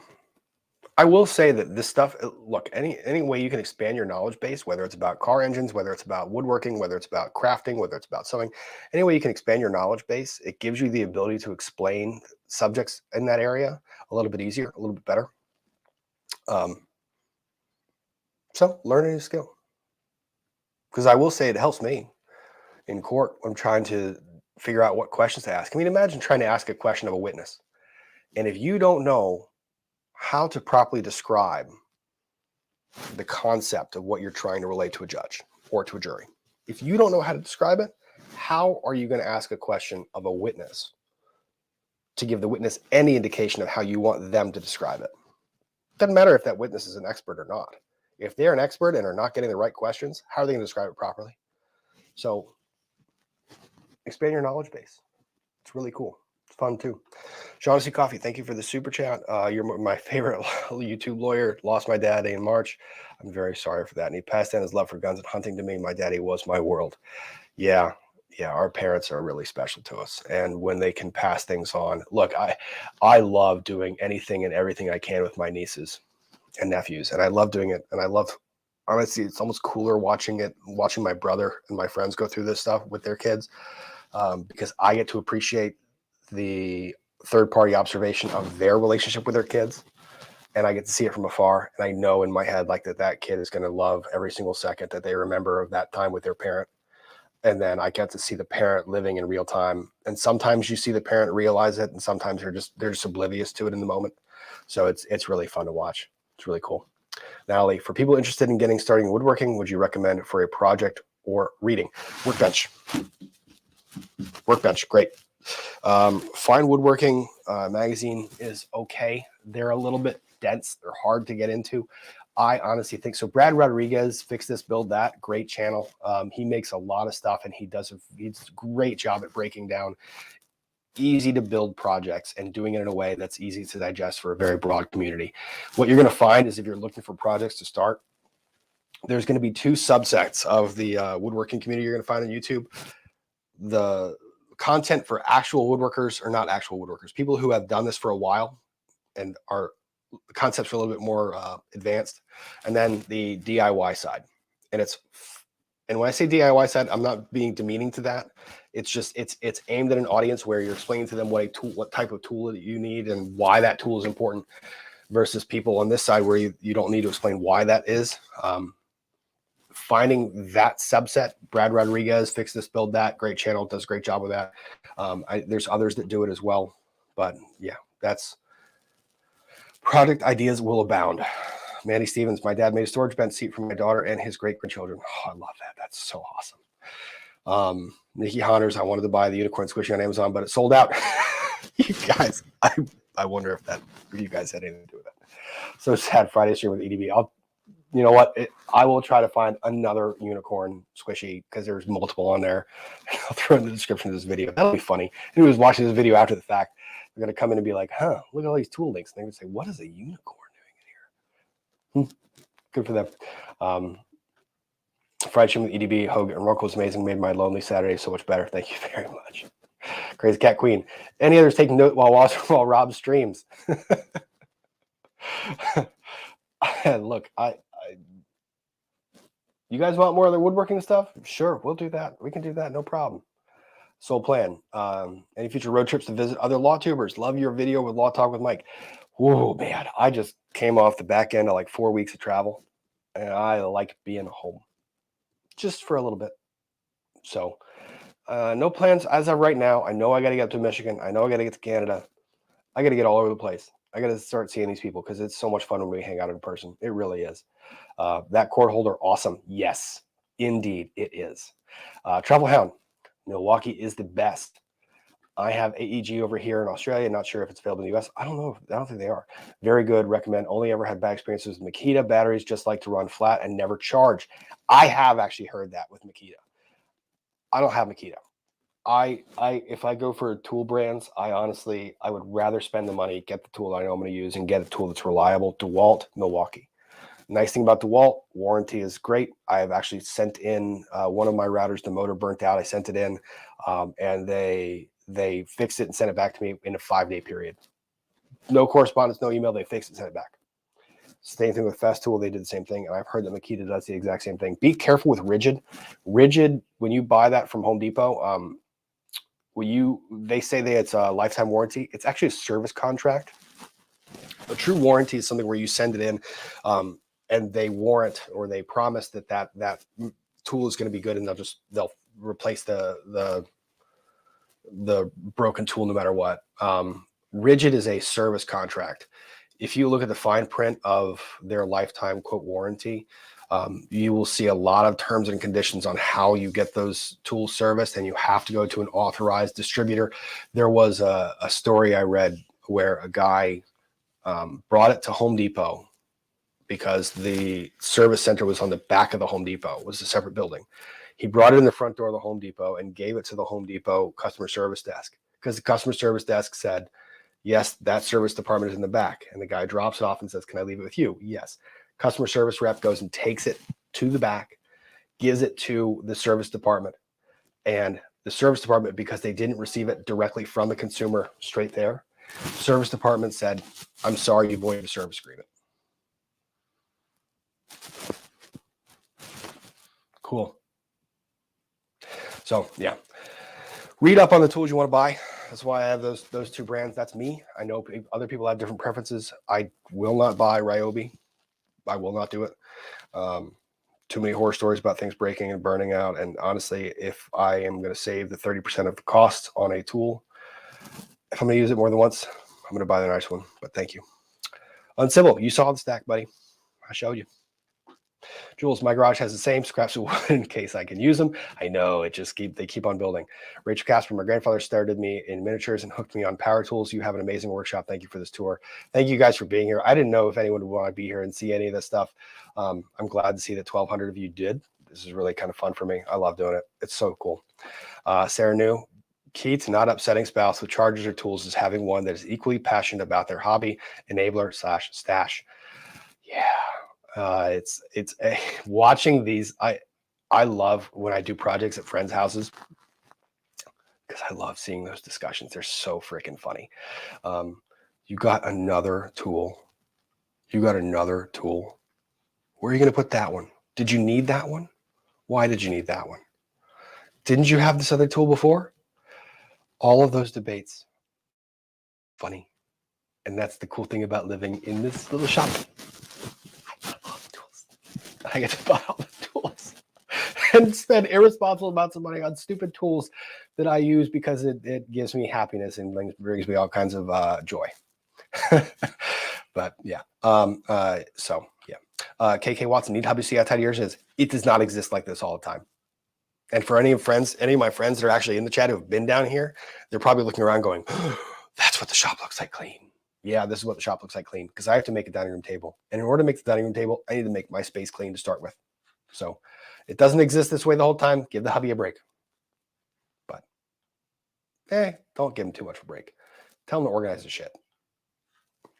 Stephanie Coker, dust control is impressive. I'm a fan. Oh, I see what you did there. Yeah, very funny. I like it. Good. You have a separate HVAC for the basement. No, the HVAC, but I do have all of the vents down here closed off so that none of the dust goes into that filter.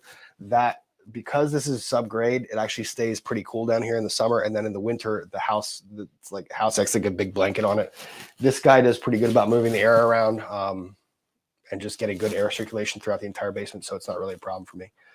At some point in time, I might put a little mini split system, a little HVAC system, like one of the little guys, but I don't really need it right now.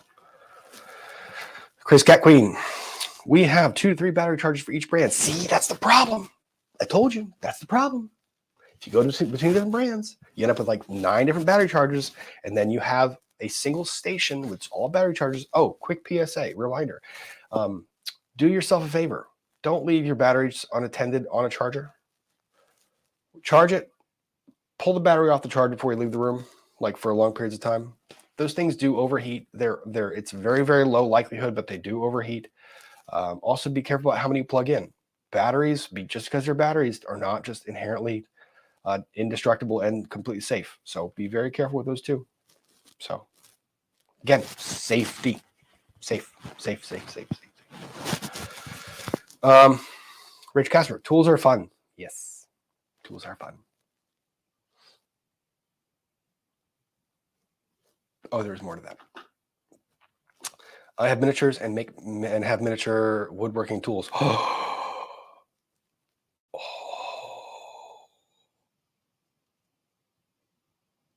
Look, Lee Valley Veritas.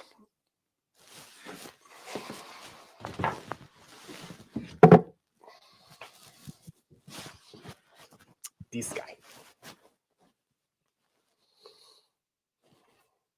One of my favorite planes. Anyways, the reason I bring that up, they make miniature versions of these. Really freaking cute. I don't know if they have like real purpose, but based on what you're suggesting, I guess they do. I would love to see that. Because I always see like the mini hand planes they have. And when I say mini, I mean like this big. Like this thing right here, scaled down to be that big. I've always wanted one so bad, just because it's so cute. I just want it. I don't know what to do with it, but I just want it. But I haven't justified buying it yet. You might have just given me that reason, though. I don't know if I like you or I don't like you right now.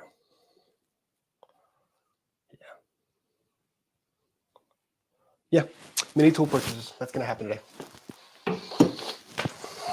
That's going to happen today. You just sold me. Irresponsible decisions.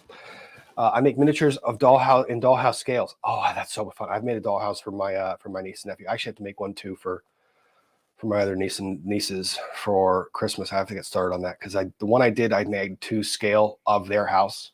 It was a lot of fun. Those projects are great, and kudos to you for being able to do that stuff. It is really challenging to get the scale stuff right, but that's awesome. I love hearing that. Truffle Hound. This is appeasing my OCD builder's brain. Same. Same.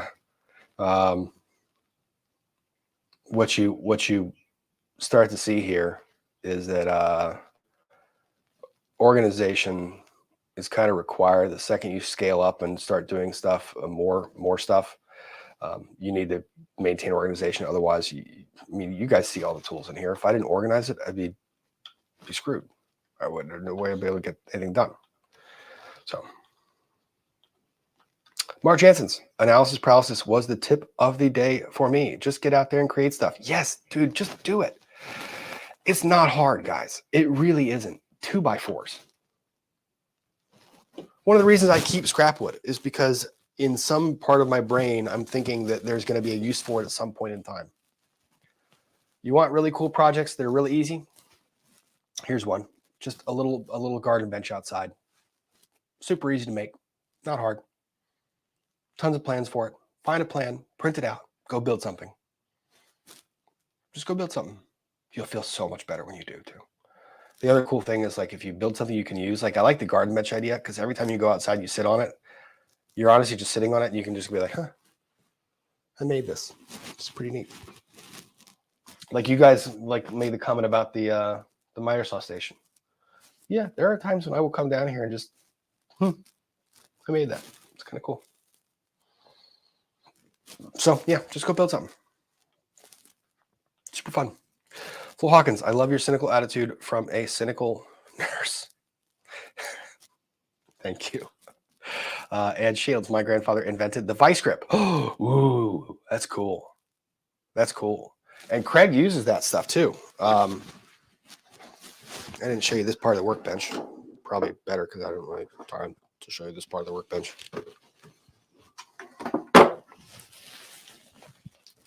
Vicey grippy.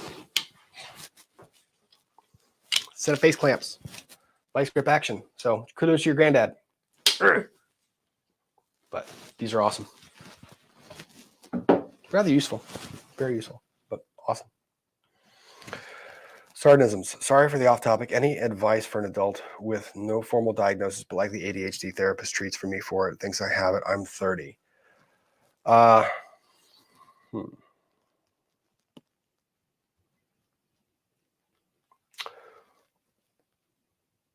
Organization. And I say that with a little bit of cynicism because I also know that, look, so when I was growing up, people are like, well, why can't you get stuff done? Why don't you just make lists? Problem is, I make lists, and I make a list here, and I make a list there, and I make a list there, and I make a list there. And I put them all over the place. Because when I look at a list, and when the first thing on that list doesn't actually,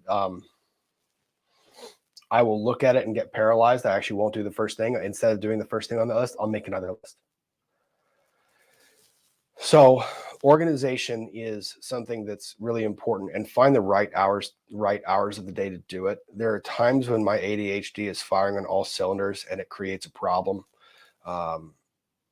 Late afternoon, I struggle. I'll start 9 different things at one time. But in the mornings, around 10 or 11 in the morning, that's my most productive. So I will choose that time to try and tackle the different things. I do a lot of little tricks here and there using different colored pens on different things. I've talked about that before. I'll keep different colored binders so that I just can keep stuff organized and sorted. There's lots of little tricks. Look for people on the interwebs that actually have ADHD, and see what they do. like I said, you've heard me. I use the different colored binders, different colored pens. Keeping the shop organized like this actually helps facilitate any type of progress or any type of work for being organized. So try that. Also, talk to your doctor. If you think that medication is right for you, that is your decision. Talk to your doctor about it. There's also different medications you can go between to figure this out. Don't just think that you get one medication prescription and that's the end of the day. Also, you know what? I freaking love this chat. You guys are awesome. Because I like seeing a lot of people. Every time I make this comment, all of my ADHD folk pop up in the chat and they start giving their recommendations and things that they do and things that work for them. I love you guys. That's so freaking cool. That's awesome. Because that's the other thing. Support from a community that understands you because they've been through the same thing is massive. And that's something I learned about this is really cool. So, Grace Cat Queen. I follow an artist who records her process without interacting with the audience and uploads to YouTube. It's a great way to stay focused to like great content. I've debated doing that. I kind of might do that. Like what I'll do is I'll put a solid night in the shop and I'll just record that. And then the next day, either I can break it down live or I can just upload it with some commentary laid over top. We'll see. I'm so new at this. I still don't know what I'm doing. Chrissy Lee, thank you for the very generous super chat. Hello, so happy to find people like you and Emily along with your community. I feel accepted, and lawyers usually think I'm a nightmare because I'm 39 on disability from spina bifida. Oh my gosh, I'm so sorry. And surviving domestic violence. Oh wow, I'm doubly sorry for that one. Look, this community is safe. You're good here. Some of us can be sarcastic. Some of us can be. We can make inappropriate jokes, but ultimately we're all supporting of each other. So you are more than welcome. You can watch us anytime, hang out with us anytime. Miriam Petrosova, thank you for the super chat.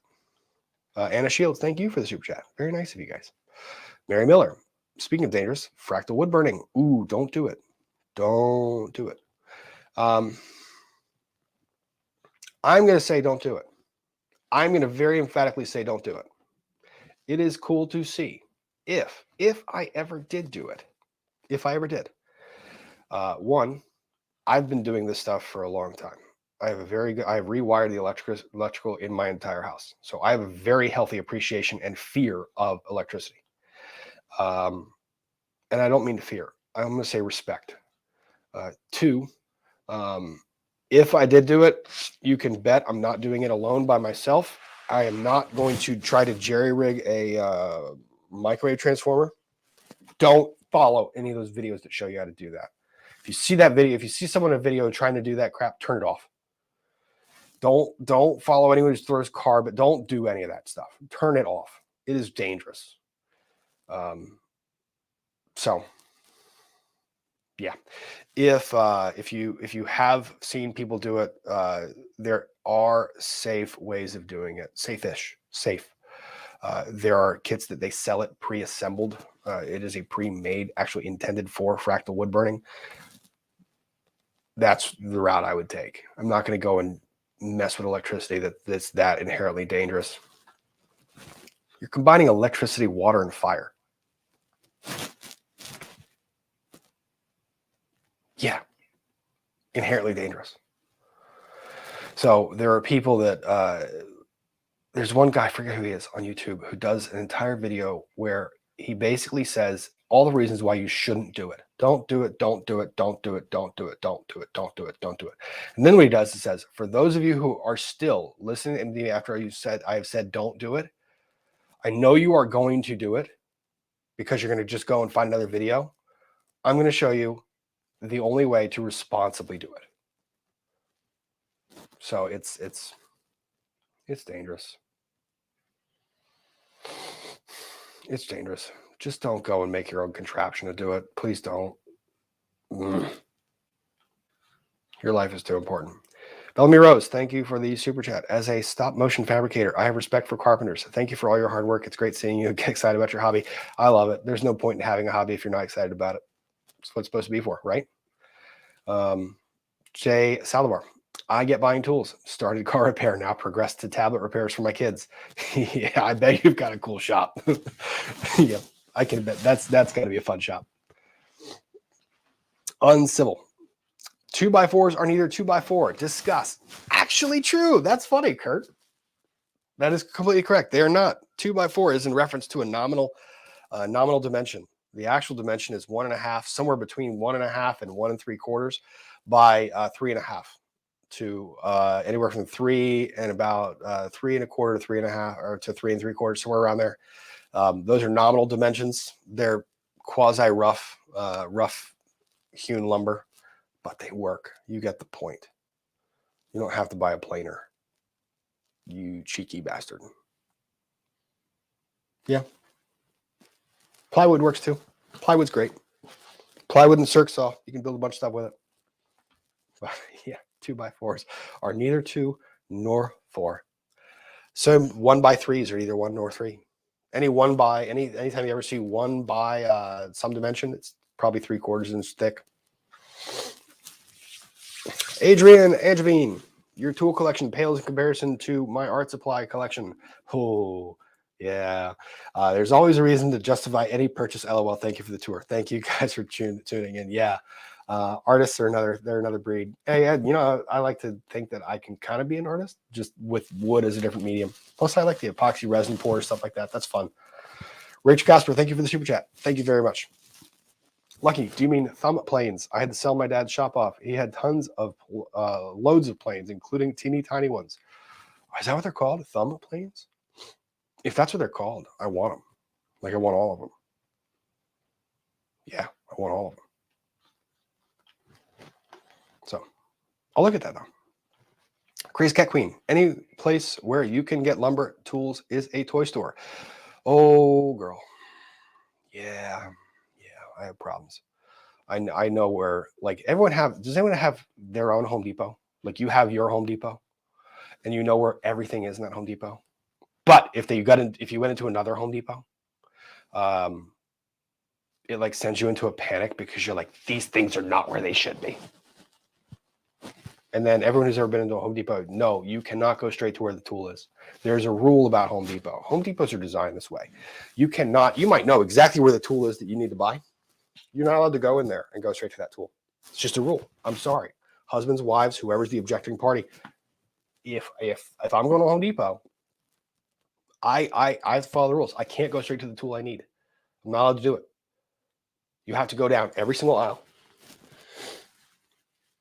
which when you have ADHD is fantastically stupid, but awesome. Because you go down every single aisle, and as you're going down the aisle, you're thinking about all the different projects you can do. And you're like, I can need this for this project. I can do this for this project. I can do this for this project. I wanted to do this at this point in time. Oh, plumbing. I could redo the fixtures in my house. Oh, look at this. I could put new hinges on all the doors. Oh, look at this. I could put new handles on everything. Oh my gosh, the door was sliding inappropriately. You know what? I need WD-40 for this. And you walk out of there and your shopping cart full, and you get back home to unpack, and you go to find that one little bolt that you went to Home Depot for, and you know what's not in the shopping cart? Surprise, surprise. The bolt you were looking for. But it is the rule. You can't go into Home Depot and go straight to the tool. You're not allowed to. You got to go down every aisle. I didn't make it up. I didn't make the rule. It's not my fault. Don't blame me. Not my fault. Crazy Cat Queen. T-shirt idea. Just go build something with your lawn lumber tag. Also, did you trademark lawn lumber yet? Trademark is pending. But I do like that. Just go build something. I like that idea. Pretty cool. I like that. Bella Stella, thank you very much for the super sticker. Amanda Langdon, my grandfather is a retired woodshop teacher in Virginia. Yes! But why is he retired? Because I think we need to bring woodshop back into the classrooms. Honestly, that's one of the biggest arguments that I ever get into with people. And they're like, well, what are you, why did woodshop ever leave the classroom? Why did we stop teaching kids these things? Why did we take away an outlet from them? I mean, I get that they're important subjects that we can teach them. At some point in time, they're going to own a home. Why don't we give them an option? Plus, you think, look, kids that are artistically inclined, that art and that passion is going to live in them, period. It's going to be there. Why did we stop encouraging it? And why did we redirect all art to what we contemplate as just being standard art, like drawing and painting and stuff like that? Dude, get them into a shop. Get them to build something. Teach them a skill. Like, I get math is important. I do. Calculus is cool. Chemistry is cool. That's cool. But ask me how many times I use chemistry or calculus every day. And I'm not saying that it's not important to learn it. I'm not saying that. It is important to learn these things. What I'm saying is that kids are different. Every kid is a little bit different. And for those kids that calculus and chemistry that's not them, why don't we teach them?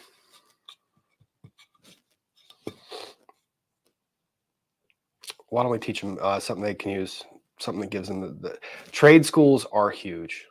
Honestly, I wish trade schools were more prevalent, because some kids are great at math. Some kids are great at history. Some kids are great at English. Some kids aren't, man. They're really not. And I don't care how much you try to stuff it down their brain or stuff it down their throat. Some kids are not going to be able to learn it. I know that for a fact, because I couldn't do math for shit. I grew up in a family of engineers. And I'm the one guy that couldn't do math. I mean, don't get me wrong. I did math well enough that I made it through like calculus 2. I couldn't see the numbers. I couldn't comprehend it. I couldn't digest it. It didn't. What went in my brain, it came in there. It was all jumbled around. It just went nuts. So this stuff is important. We need to teach kids that. We need to give them that outlet. So, kudos to your granddad. Kudos to him. I love it. I wish there were more people like him. I wish we could bring that profession back. To the extent that I ever give the opportunity to volunteer my time for that, I am happy to do it. I would love to do it, because there's nothing more rewarding than teaching a kid a skill and having them take that skill with them, along with one of the coolest things in the whole wide world. If you've ever seen a kid make something with a skill that they've just learned, if you've ever seen the happiness that they have on their face when they have something they walked out of that they just built, tell me that's not the best freaking feeling in the world. Like, honestly, like a kid walks out of there and they to all the parents in the chat, you ever have a kid bring like a little clay pot they made? Where's that clay pot right now? Probably sitting on the nightstand next to you or on your desk, because it's the coolest thing in the world. Is it the clay pot that's the cool thing? No, it's the fact that your kid brought it to you and it was the happiest thing he or she did. And that look of happiness made it that special to you that they gave it to you.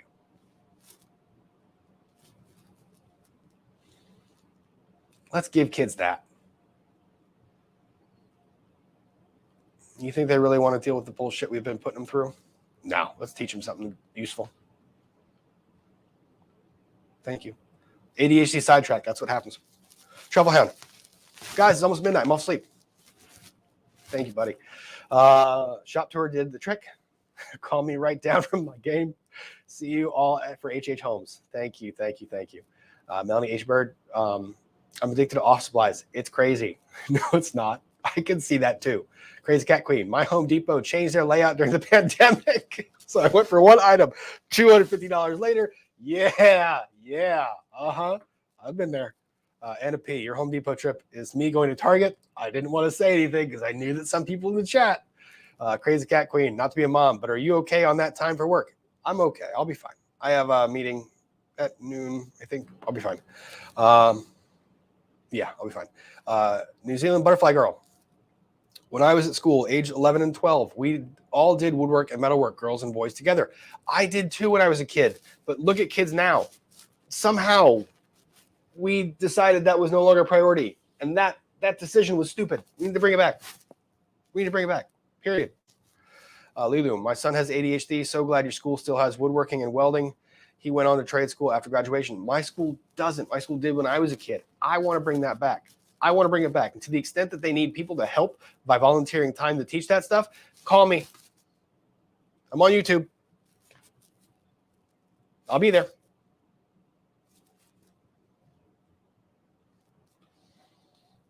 Honey 2800 t-shirt idea. Lawn lumber. We've got wood with a picture of a plank of wood. I feel like people could read that 2 ways or 3 ways. I think that's part of the point. BG Irania case. Irania Casada. Sorry about that. Thank you for the super chat. Ron Griffin. California still has woodshop. My nephew built a guitar frame in woodshop. Awesome. Want it. More of it. We need to spend money on it. And luthiers are freaking cool. That's one thing I wish I knew how to do. I got to figure that out too. See, guys, all the projects. Someone asked me earlier, do I have a project I want to do? Yeah, the list's like a mile long. There's this magical thing called time, and there's only 24 hours in a day. Bullshit. I know. It's worthless. I think that's why ADHD guys are night owls. Like, I just don't think there's enough time in a given day. What time did I go to bed last night? 2? When I was here for an 8 a.m. stream? Not bad. Amanda Langdon, because age only retired a couple of years now. Yeah, I think that's so cool. I really think that's amazing. Kudos to your granddad. So, and yeah, I'm seeing the chat. If you guys, look, if you guys haven't been here before and you like the content, you can feel free to subscribe. It's awesome. If you wouldn't mind, if you've liked the content at all, just hit like. Ain't hard. Thank you guys in the chat for reminding me that. I forget all the YouTubey stuff, especially when I get caught on tangents like this. Kelly Oberstar, I'm a crafter card maker. Ooh, I've seen card makers. So cool. I have a lot of mini versions of wood crafter tools. My non-law tubers are card makers. Both communities are amazing. Thank you for sharing. My best friend, one of my best friends, his mom does that. And the tools that they have to take out the little indentations and to make the cards and symbols is awesome. Really cool. Crazy Cat Queen, what do you thought about Lowe's Cobalt? About the same quality as, I'd call it in between Ryobi and, probably in between Ryobi and Rigid, maybe about the same quality as Rigid. So, yeah. Jay Salivar, knowing a trade actually gives a person an outlet and self-confidence. Abso-freaking-lutely. Absolutely. Especially when all we've been doing when they're in school is telling them and making them feel shame for not being able to retain math, science, and history. If they can't retain math, science, and history, how's that kid going to get self-confidence? Maybe you put them in the shop and they make something awesome. Just saying, it's not hard. Kipivio, Kavapivi, I have no idea. I butchered that name. I am so sorry. Super chat earned, yes. I always need to see the whole hardware store. My husband thinks I'm crazy. It's my favorite. Yeah. Oh, that's so fun. I can always see the spouse that's being dragged along. It's the same thing in Target. You watch the spouse that's dragged along in Target, and there's one that's like super happy and pulling stuff off the shelf. And then there's the other one that's walking behind, kind of kicking their feet like a kid that doesn't know what he's doing or she's doing. It's the same thing. Home Depot and Target, same. Same. Apple Jam PV. I homeschool for this reason. Woodworking includes math and chemistry by nature. It all comes up. Applied settings are so much easier for kids to understand. Yeah, about that. I 1,000,000% agree. Chemistry is hard for people to understand. But when you actually show them the difference between a water-based finish and an oil-based finish and why those molecules do what they do in a practical application, for some kids, boom, clicks. You put it on paper, they're not going to get it. You show them how it works, they might get it. So I 100% agree. Ms. Deed, Robbie, you married? No. Happy for you if so. No, I'm not. I am happy though. I am happy. Don't view that the wrong way, guys. I am very, very happy. I love my life. Very much so. Nikki Honders, ask me how many times I use calculus and chemistry a day. This plus ADHD is why I never finished high school system. System here is more forgiving though. That's true. You're not alone. A lot of kids are this way. Trace Fagan, my son is ADHD, also cannot do math, but give him a paintbrush. He is amazing. Yes, yes, yes, yes, yes, yes. All of the yes. This is why this chat's awesome. This is why you guys are awesome, because you guys are so supportive and understanding. Eyeglass Train of Mind, thank you for the super chat very much. Adriana, do you think you could help me with an INA issues? INA.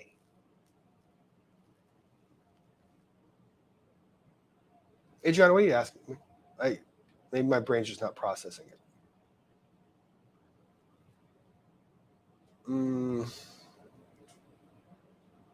Seeing if she's still in the chat. Oh, immigration. I'm not great at that. I do have immigration lawyers in the area that I can put you in contact with. Thanks, Kurt, for drawing my attention to that, by the way. I have immigration attorneys in the area. So there's certain things that I say don't dabble in.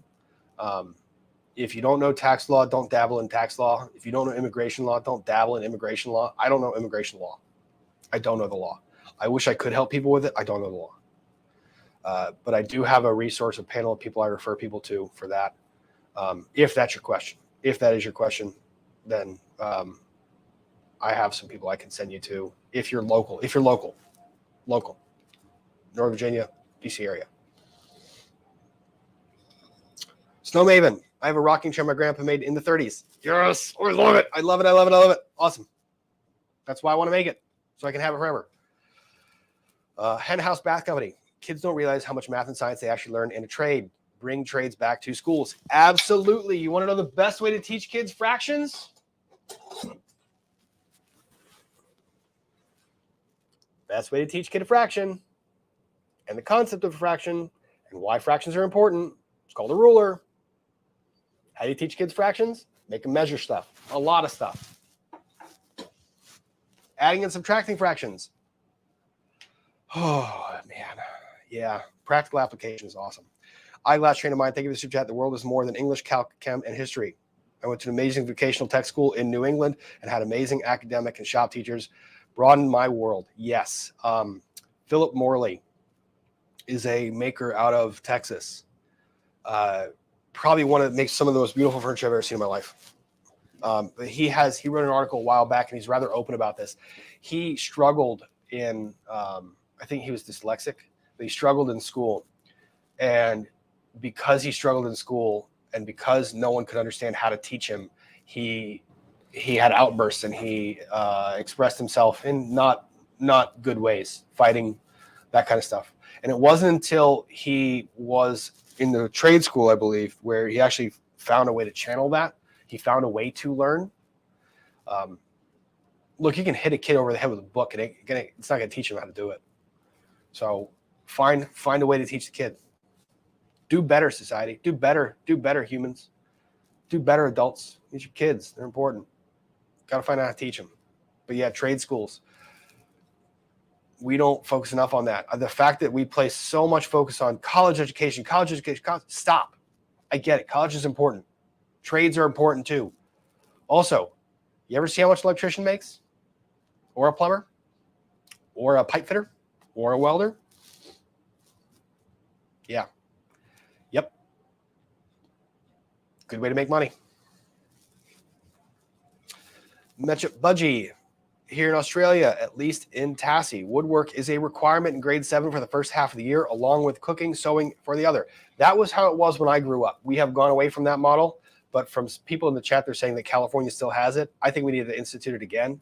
Make the time. Aviation Fanatic. I love the smell of the hardware store. Favorite is Ace Hardware. I just go look around. Always need something. Yeah, you get in trouble doing that. Same thing with Target. I think it's just, there's one spouse that loves Home Depot, one spouse that loves Target. And you just walk around. What do you want to do for the next hour? Walk around Home Depot. Or you have Woodcraft and Rockler here. Yep. You want to spend some money? Go into a Woodcraft. Go into a Rockler. You will spend that money. So, Mandy Stevens, Australia, we have design technology wood at year 7 and 8. That was just mirrored by your friend. That's awesome, though. I think that needs to happen. JDEP1, I went to vacation school for automotive. My other friends as girls did cosmetology and said I was crazy. I now know more about cars. I don't disagree with you. I love it. Freaking love it. Yeah, exactly. How many of you guys would love to have that knowledge? It's pretty cool. Just trying to make sure I'm not missing anything. Okay, here we go. Just a few more. Lori M. Art and shop is very important. It makes you think creatively. The skills are important in business. Yes, they are. Absolutely agree. 100%. Debbie Cook, thank you for the super chat. My downfall is yarn. I have 9 bags set with yarn pattern waiting for me and 3 on the needles. I also have 6 cubbies with yarn waiting ideas. Oh, Debbie. Yeah. Yep. I feel your pain. New Zealand Butterfly Girl. My dad was a builder, and when I brought home stuff I made in woodworking, he would mark it again. I liked the teacher's mark better as it was higher. I bet there was some cool stuff. Probably cool stories you have with your dad, though. That's fun. Blue-Eyed Country Gal, thank you for the super sticker. Bellamy Rose, I was bad at math. Then I started making sets and props. I'm telling you, practical application. You want to teach kids stuff? Don't just throw them numbers. Barrwen, thank you for super chat. My husband's ADHD proves interesting in a craft store. We both find humor in how lost he becomes in all the stuff. Yeah, the problem is those specialty stores and the crafts, when you start giving someone with ADHD ideas, they have all the ideas and they want to do all the things. Yep. And then you tell them to organize the things and prioritize the things. No. We're bad at it. There are times when I have like 6 different projects. I have like a project on that end of the bench. I have a project on that end of the bench. I have a project in the garage upstairs. Yeah, priority management is a real problem. Darla Heyman, thanks for the super chat. I purposely go to Lowe's, Home Depot, or Woodcraft store just to get all warm and fuzzy. Yeah. My son has ADHD and ODD and has excelled in mechanics and welding. Thanks for being transparent. He is loving it. Awesome. Kudos to your son, and I feel that little warm and fuzzy by walking around Woodcraft. Kirsty Nursey, thank you for the super chat. Deanna Vassallo, I'm a special education teacher. Please say special education teacher. Please say all these things louder to the people so the people in the back can hear. I do. Every opportunity that I get, I do. I have so many debates with people who just say college. And I say, okay, what about trades? And then their brain goes into like this, like they go into a brain loop where it's like they go back and they make all the same arguments again. Okay, what about the kids that doesn't work for? Well, we need to change the way we're teaching. Okay, what about trades? It's not hard. So, yeah, for the people in the back, what about trades? Christina Gensch, check out the Mike Rowe for Works Foundation, scholarships and some open job postings for trade skills. Make money doing the jobs no one else wants to do. He's an interesting character. Yeah, he's got some cool stuff. I know that people don't like his opinions, but he is huge on the trade school stuff. I think it's massive that we are starting to put more money in that and put more attention towards that. So I think it's really important. Anna P. from the convo earlier about Harbor Freight. I do appreciate that they're always located next to a Joann Fabrics. I can hit both in one run. Why is that? I just thought about that. Yeah. Huh. Okay. Smart placement. Maddie Stevens, as a teacher of English, literature, and design, technology, and textiles, hands-on subjects are so important for all the students. Yes, Mandy. Yes, they are. Absolutely. Absolutely important. Don't get rid of them. Floppy X Turtle X. Hey, man, love the content. Do you, by chance, know of Liberty University in Lynchburg, Virginia? Yes. Not a lot, though. But yes. I just finished a job at work where we built a 150-foot pedestrian bridge for it and was wondering if you're anywhere near there. I'm probably about 2 hours from Lynchburg. Beautiful area, though. Really beautiful area. I love being out in that part of Virginia. So, yeah. I know a lot of people that went to Liberty, too. But, yep. Okay. And I think this is the last one we've got here. Piper's Piper. I love that name. My son-in-law is an engineer at the 3M plant responsible for manufacturing all the sandpaper. Yeah. Let me know if you need some. I need all the sandpaper. Just all of it. 5-inch disc, 6-inch disc, hand sandpaper, all of it. I love that. Why is that stuff so expensive? No, don't answer that question. I know why it's expensive. That's got to be a cool job, though. Yeah. But yeah, Piper's Piper. If your son-in-law wants to send me any sandpaper, if they want me to test the sandpaper, if they want me just to sand stuff, send it my way. I'm happy to do it. Janet Tanner. Thanks for your chat. Oldest son, Shane, for not going to real college. At 30, he now has 2 degrees, a job he loves, mechanic, and no student debt. Hello. Hello. How many trades do we have in the chat? Any trades in the chat? Because everyone that I know that works trade, you work your butt off. I know you work your butt off for that trade. But I also know who always has cash. And it's any friend of mine. I have 2 in particular I'm thinking of. Any friend of mine who works a trade. Always work for them. Always money for them. And I'm seeing in the chat, teach us girls not to be afraid of power tools. I don't got to teach you. As long as you guys want to do it, you want to learn it, go learn it. Like I said, Nancy Hiller. And she's just one. Anissa Capsela. She is one of the writers of Fine Woodworking. You want to learn how to weld? Go weld. I don't discriminate. All the trades. Yep. I'm seeing all these people in the chat. Yeah. Yep. Exactly.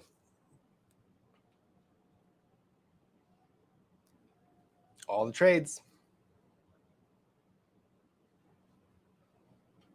So. Brewberries. I make plush toys. I love giving my... Oh, you do? What about unicorns? Do you make those? Because mine's about to die. I love giving my niece something unique you can't buy, like turning a drawing into a physical toy. Also, absurd hoarding of supplies. Yeah, that could be a problem. But I bet it's fun. Plus, I bet there's no cooler thing than making that toy for your niece or nephew, doesn't matter, and giving it to them because it's special for you and for them. And that's Snyder. I'm a costume designer and maker. Can relate to the multiple projects. Let me know if you want costumes for crime videos. Ooh, if Scott's still in the chat, that'd be fun. I don't know. Shoot me an email. That's cool. Oh. Anyone else seeing what I'm seeing? I'm not saying. I'm just saying. And the unicorn wasn't a thing until you guys made it a thing. I'm not objecting to it. I have no problem with it. It's a squish toy. And it's kind of nice to have a little comfort animal there. It's kind of dumb, but it does the trick. Okay, so we are wrapping this up because Rob has to get to work, real work. That said, thank you guys for sticking around for the shop tour. I loved every second of it, honestly, and the encouragement you guys give me when I do this stuff is really awesome. Fantastic.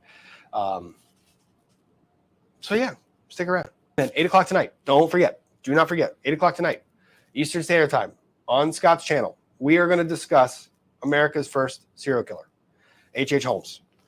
And I'm pretty sure, well, see, this happens every time. Happens every freaking time. Do you have an email that people can send you inquiries? I prefer this to social media. lawandlumber@gmail.com. Lawandlumber@gmail. Just lawandlumber@gmail. AND is spelled out, but yeah. Okay, Cat Queen, set up a post office box so we can send you stuff. Just suggestion. I do have a post office box set up. I will drop that information on the YouTube channel, probably in the About page. So I got that set up yesterday at the recommendation and suggestion of several people. And after people started sending stuff to my office. I don't want stuff sent to my office, guys. I will get, if you guys really want to send stuff, I'll give you a P.O. box to send stuff. Okay. So that's kind of why I did that, just because. Yeah. Anyways, thank you guys for tuning in. I'm going to go ahead and wrap this up, and I'm going to get home or get onto the office so that I can do lawyer work. But I'll see you guys this evening. Okay? Tune in too. Talk to you then.